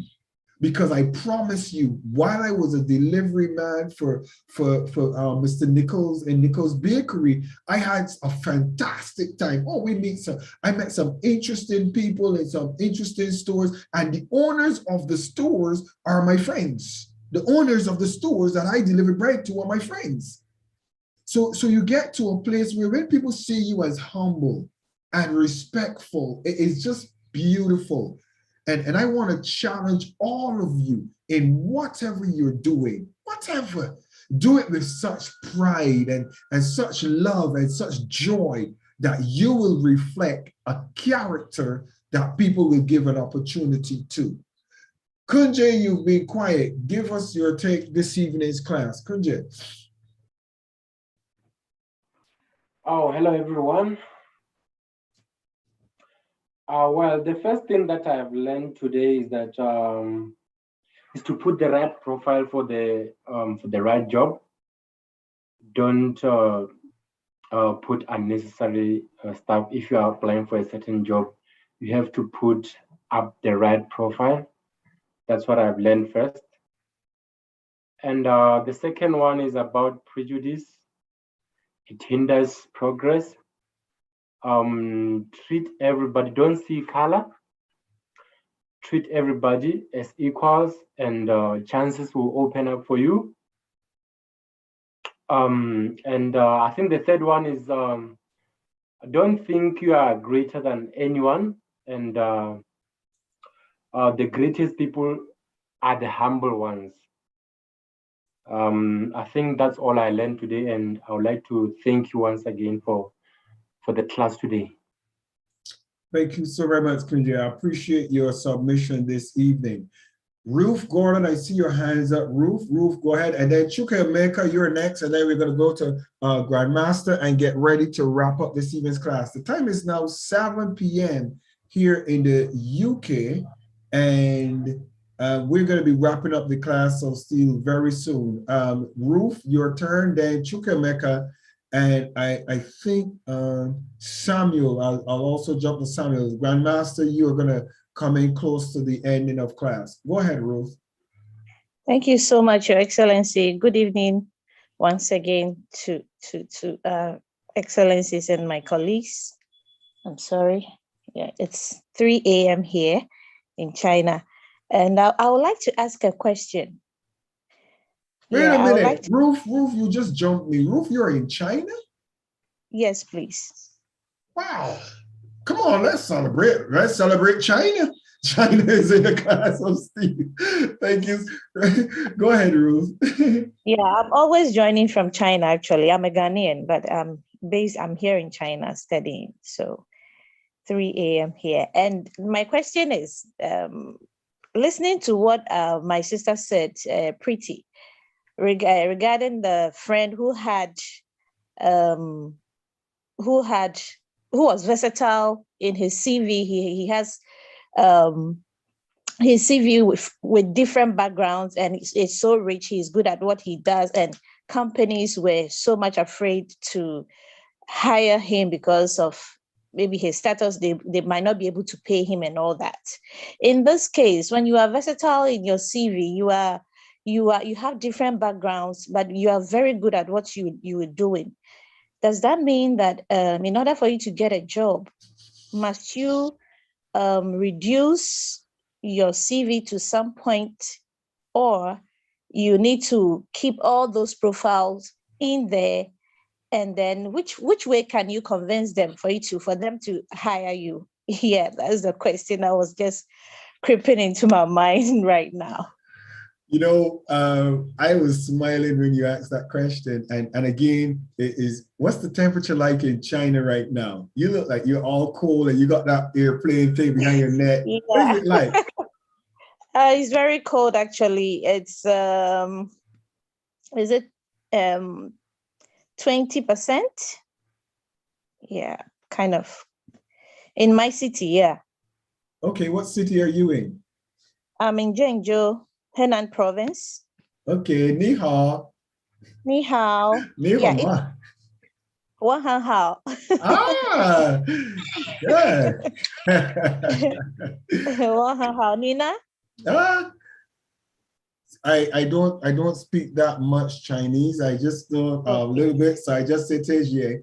Actually, it's 8. The temperature is 8. Yeah. Okay. Very cold. All right, so I'll answer that question this way. When I came back to the UK after being in Barbados, and then I was advisor to I've been through being a part of the independent advisory group for the Metropolitan Police Authority as an advisor to Scotland Yard, the Metropolitan Police, and that's one of the things I did. I was also a juvenile liaison officer for the Caribbean state as a member of the British Caribbean Association in London. And when I went to Manchester, it was really, really difficult to find a place. It was. And what I did was I learned to drive the bus. And I was a bus driver because sometimes, you have to look at certain things. I need to provide for my family. And my big CV and my big bio, it's not going to put food on my table. And sometimes you have to reduce who you were in your profile or your bio to put food on your table and to pay your bills. And that's real. And that's what I was a bus driver for a while, and I loved it. As a matter of fact, I loved it. I got into a lot of trouble because I was still trying to run a business and I was still trying to get other connections, but you can't do the full thing as a bus driver. You know what I mean? When you're driving 8 and 10 hours on a bus, it inconveniences you and it stagnates your growth. But sometimes you need to get to a place where you can better yourself. When I came back to the UK this time around, I was a grave digger. I was burying Muslims from a funeral home. I was putting up headstones on graves, and I was getting paid peanuts. And it was embarrassing, it was painful, it was hard, it was extremely horrible. And there were many times I looked at myself and I even cried many times thinking, my goodness, look at who you are, look at your capacity, your ability, and you're in a graveyard walking about in musty boots and in dirt, burying Muslims and burying the dead. And it was horrible for me. And I'm being honest with you, it was, but guess what? I was so good at my job and so liked and have so much fun. I was so appreciated that I excelled in what I was doing. But the reality is that you just have to learn to do what it takes to put food on your table. Too many people have too much pride and they refuse to put food on their table because they refuse to humble themselves. So what do I say as a mentor? Stay focused on what you want to accomplish. Stay focused on where you're going, but please throw the CV outside if you've got to get to a place to put food on your table. I don't care about how powerful I am. I don't care about how respected I am. I don't care about I could run your company. I don't care about I could advise you. I advise governments. What I care about is I got to put food on my table. And sometimes you've got to take that serious. Sometimes you've got to step back and do what it takes to get to the next level, but stay focused on what you want to accomplish. And while you're doing this, you're preparing for that. One of my friends, a very, very successful man, very successful, wealthy man. He works for the United States government. I'm not going to call his office, but I would never forget when he was working at McDonald's and then he was working in a supermarket packing shelves in the United States of America. But he was one of the most powerful men you will ever imagine. But why was he doing that? He was doing that because if nobody's going to hire you, you're trying and sending out CVs and everything, guess what? You're living and things are getting difficult. So what do? You do what you have to do to put food on your table. And I'm not going to be one of these mentors that's going to make you think, oh, I was always up here. And no. I do what I have to do to put food on my table. I do what I have to do to make sure that nobody calls me a fraud. I do what I have to do so I don't lose my integrity. I'd rather be a garbage man with my integrity than pretending to be somebody that I'm not to get the next job. Because when you get the next job, I'm sure you will get found out that you're a fraud. So my answer to that is, do what you have to do to get to the next level successfully, professionally. All right. Thank you so much. I hope that helps. Yes, please. Thank you. Thanks a lot. Chuka Emeka, and then I see my COO Doreen wants to jump in there. Her hand is up. So Chuka Emeka, go ahead. Good evening, Your Excellency, and the Grandmaster. Good evening from Nigeria. My name is Chuka Emeka Okechukwu. This evening class, profiling ourselves, actually, it's very rich. It's a very rich one. But the major thing that is very important or very key to my own understanding and my present situation is the aspect of you talking about that is the environment or the situation or where you are, the group of people that's the class of people that I find myself in their midst that determines my net worth or the value I am to put up or put my time at that particular point in time.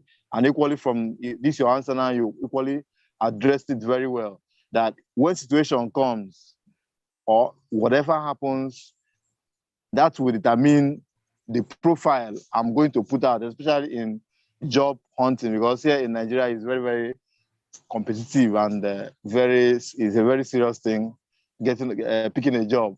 So I've understood in this evening that packaging my profile to suit the situation or the company or the position at hand will give me an added advantage and to get what I am targeting. And equally, the aspect of continuously improving my profile.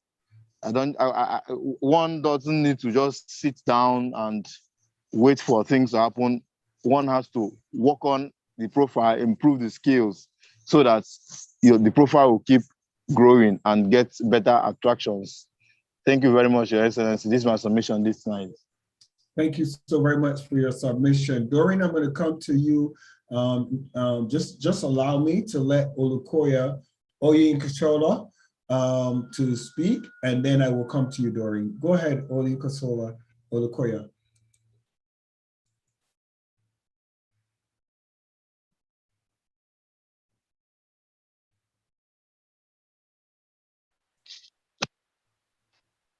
Good evening, everyone. I'm Lincoln Olukoya from Nigeria.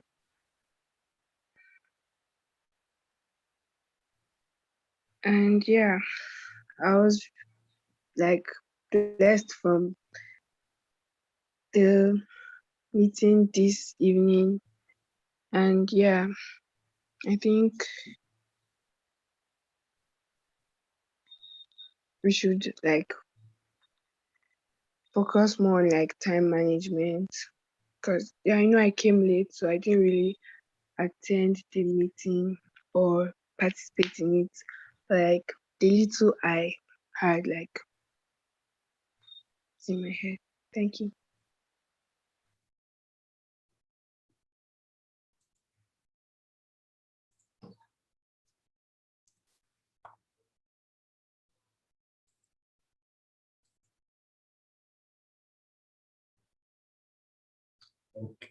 Okay, looks like we lost Olukoya there. Go ahead, Doreen, please. Doreen, unmute yourself. Thank you, Your Excellency, Dr. Michael Steele, Grandmaster. Good evening, and all the members of the class of Steele Youth. Greetings from Uganda. I am the COO of the class of Steele. I would like to comment on what Ruth was asking about how you can, what should be done if somebody is overqualified. And especially for the young people, I would suggest that your parents would want you to go through the first degree, master's, then PhD.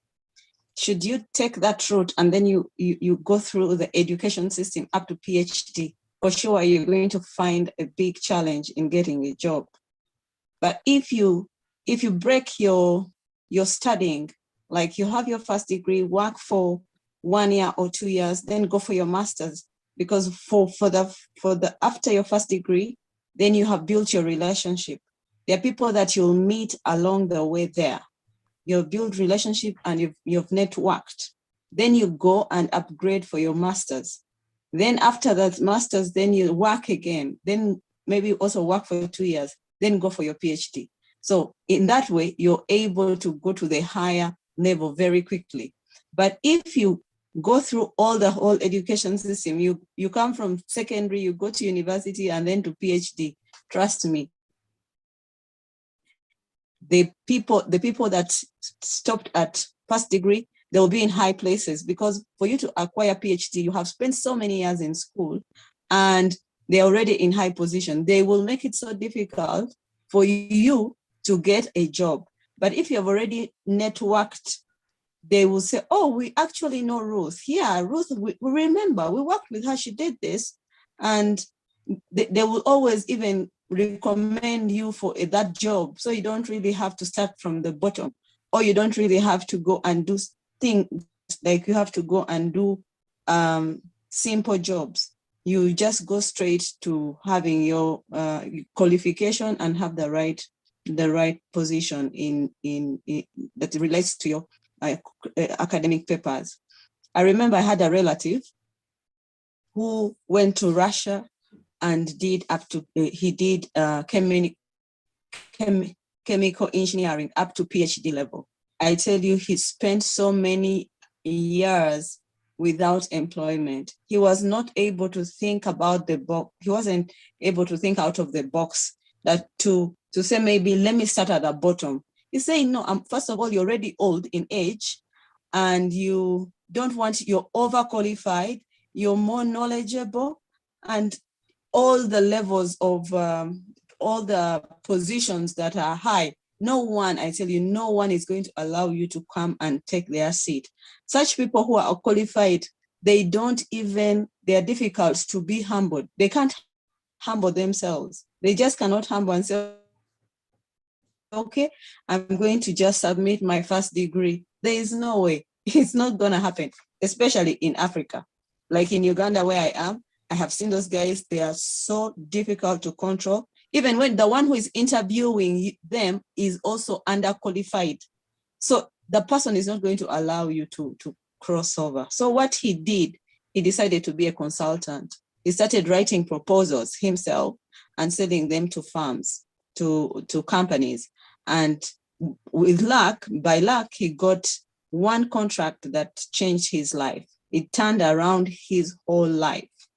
But it really takes a lot of time for you to get employed if you are up to PhD level and you have not gotten any working experience. So I would advise the young people in the class of Steele, you're still young, you still have your future ahead of you. Do your master's, then work a bit, and then go do your PhD and then come back. It will be so much easier for you to maneuver through or to navigate through your life, your career life. Then I would like to also thank Dr. Michael Steele for speaking to the youth about preparation, what they expect, what is expected of them when they are looking for jobs. Many times the young people are not guided. So I would like to say that the class of Steele Youth class, the people that are here today have been privileged to help, to be spoken to get such intellectual knowledge, to better prepare themselves so that their life can also change quickly. So you know that you have to profile yourself, then you know that you have to be comfortable who you are. You don't have to feel that you're Black, or you are, when you go for job interviews and here you are, there is a Black person, there is an Indian, there is an Arab, and you're like, oh my God, I think they will not give me. You just have to be sure of what you are able to do. And that's all that matters. Not about faith, not about skin color, not about, especially colleges where you've gone to school. If you have gone to a local university, for example, like in Uganda, Makerere University is the high institution of our country and on the African continent. And then you are applying with someone who has gone to Manchester University. You should be confident that your local university equally prepared you for that job. So you should not be intimidated because someone went to Manchester or Harvard University or some university in Asia.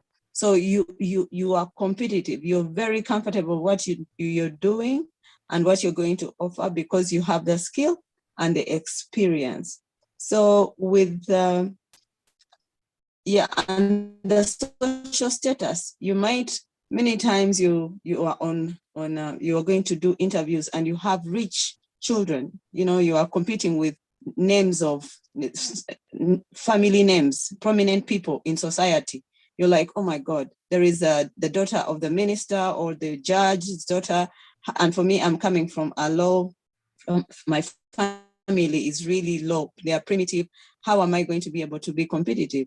That you should throw it out of the window and just go, just go. Chance will come by you and you will get the job.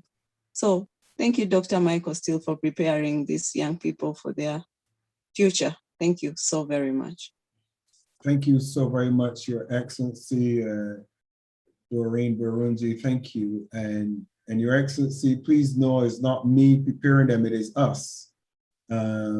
We collectively have the wisdom that we just add value to our experiences.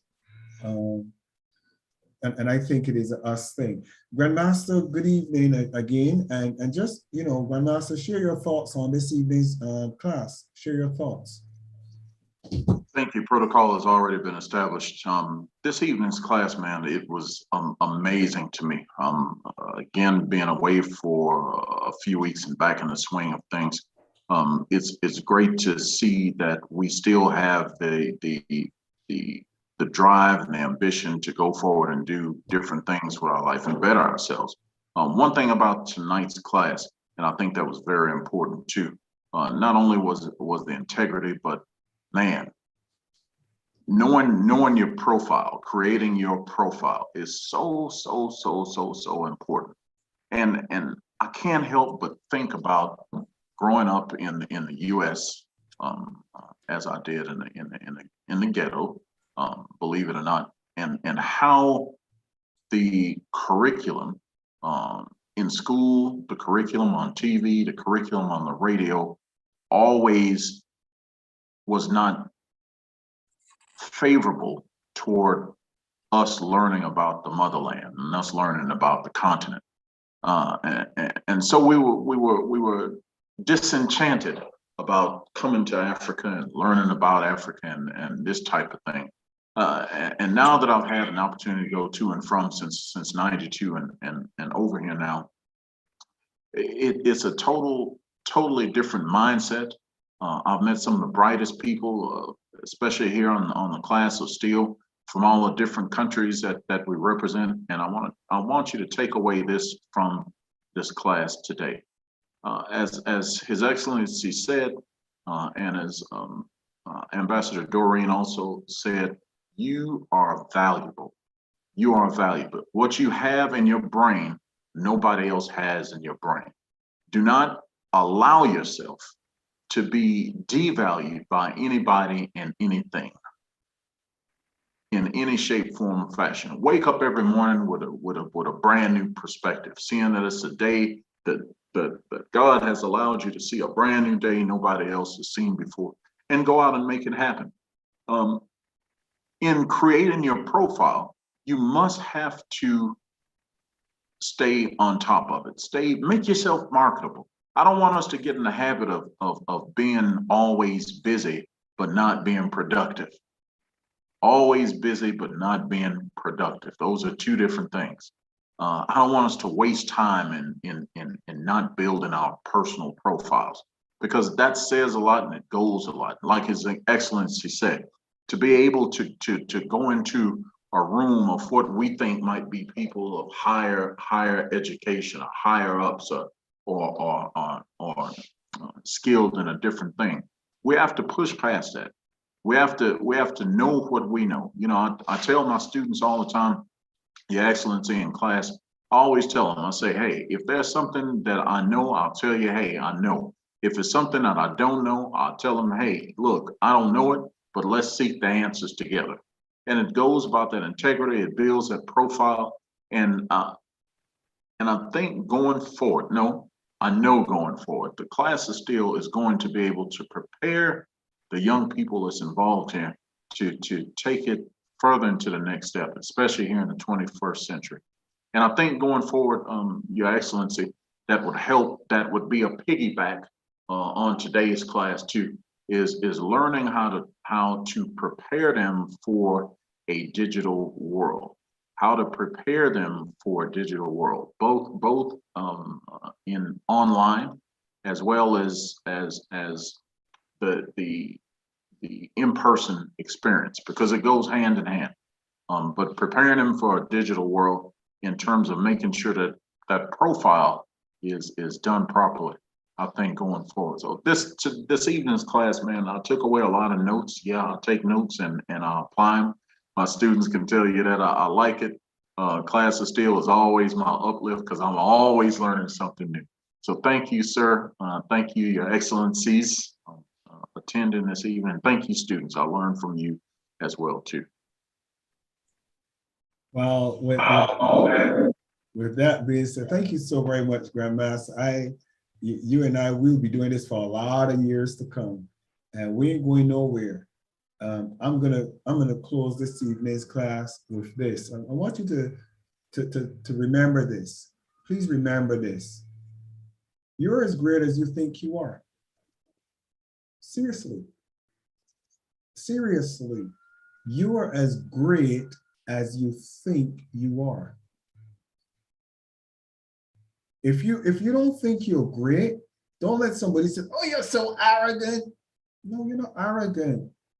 You're considering that, how can I give myself to you as valuable or worthwhile if I don't think I'm valuable and worthwhile? So don't be intimidated with feeling great and awesome, because that's where it starts. Go ahead, Grandmaster. I see you. Is that you trying to jump in there, Grandmaster? Say something? Yeah, I just wanted to add, when you mentioned that, there's a saying that was shared by one of the great martial artist gurus, Danny Inosanto, who at one time was Bruce Lee's instructor with the Kali and the Arnie sticks, with the stick fighting. He said that, I'm not as great as I want to be, but I'm twice as, he said, I'm not as good as I want to be, but I'm twice as good as you think I am. I'm not as good as I want to be, but I'm twice as good as you think I am. So that set, I understand it, and it's set with what you just said about having faith and not devaluing yourself. Mm-hmm. Definitely, and that's it. That's the reality. That's the reality of all these things. Think it, believe it, profess it, work it. Think it, believe it, profess it, work it. And don't stop building your profile. Don't stop adding value to yourself. And if at sometimes you have to show up and you own a Bentley, but you decide you're gonna show up in a Suzuki, just show up in the Suzuki if showing up in the Suzuki is gonna make you look good. Don't show up in a Bentley or even walk. Come on, somebody, you get what I'm saying? But always position yourself to be accepted in the circle you want to get into. Because if you go for the CEO's job with your CV, you're not even getting a maid's job. because the CEO knows that somebody someday will spot you and he will lose his job because he knows your CV. And as Doreen rightly says, think about it. Don't show up at the doorstep with your PhD and think that somebody that is 40, 50 years old, they've got a mortgage. And their mortgage is for a house that is a couple million, maybe. They're not going to be giving up that job in no time soon, retiring. And I want you to think about it. And that's why the class of Steele is here secretly. That's why we're here secretly. Because you see, Africa is becoming one market, one community. The African Union, the airspace is open. And the opportunity for a vice president in Ghana might be gone, but there's the same opportunity maybe in Uganda, in South Africa, or somewhere else. And you guys, because you're a part of this family, Grandmaster is going to say, wait a minute, why don't we see if Pretty will relocate? Wait a minute, why don't we? I know Ruth is in China.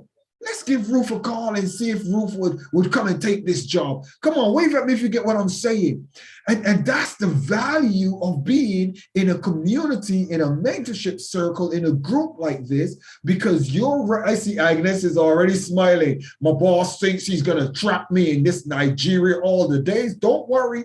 Agnes, tell him one day your bishop is going to book you on a flight to a new and relocate the whole family. Come on, somebody. All y'all gonna get relocated.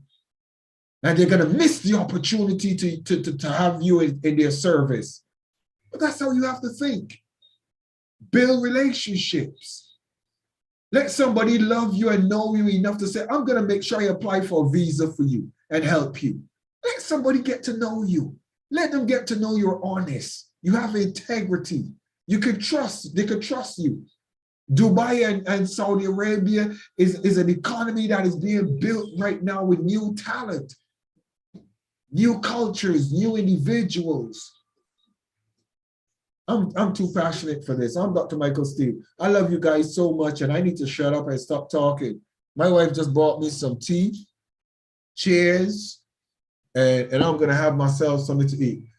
Guys, I love you so very much. I'm Dr. Michael Steele. You were just in the class of Steele.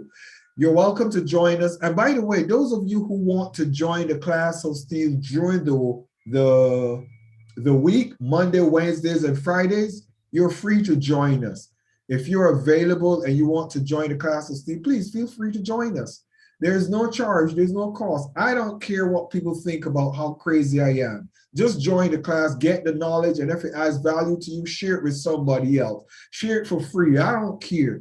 My uniqueness and my value is gonna come at the appointed time that it's supposed to come at. And when that time comes, I promise you, I'm still gonna keep doing what I'm already doing because I love serving you. I love seeing that you're getting a win. I love seeing that you're keeping your job and you're progressing. And I love seeing you smile. I love your children. And I love the fact that Africa and the Caribbean and the Americas and the Europeans is going to be a better place because you came through the class of Steele. I'm Dr. Michael Steele. God bless you guys.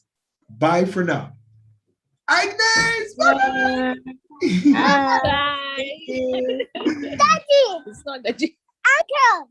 Uncle Michael, bye-bye. Bye-bye, Uncle. Uncle. Bye-bye, darling. Bye. Love you. See you soon. Mwah. Bye. Come, Josh. See you soon. No, it's okay. Bye-bye. Hey, see his son. Say hello. Hello. Hello. Hi. Let's see what's his name. What's your name? Joshua. What's your name? Joshua. Joshua. Joshua.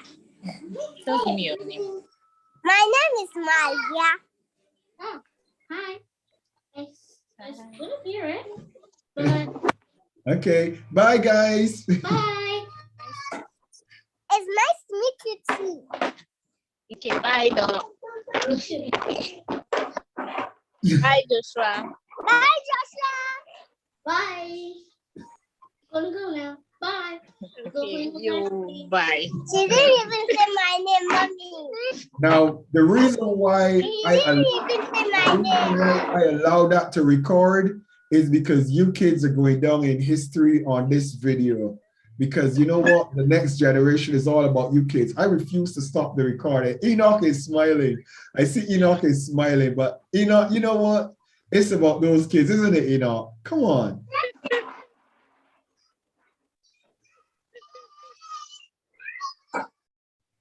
Enough of the noise, okay. Yeah, that's true. That's true. And I'm happy when my son, he's 6 years old and he's happy. And I'm happy when I see kids happy and parents happy, because you know what? We have to play our part. And the world is becoming too regimented and too scripted, and we forget our humanity. And I hope that the class brings back some of that. Yeah. Hello? All right, I'm gonna stop this YouTube video because it's quite long. So let me stop this one this evening. Okay. Bye-bye. Bye, guys. Bye, Pretty. Bye, Pretty. Bye, Ruth. Bye, bye, everyone. Good night, Your Excellency. Good night. See you next time. Bye, everyone. Good night, sir. Bye, bye, Your Excellency, Doreen.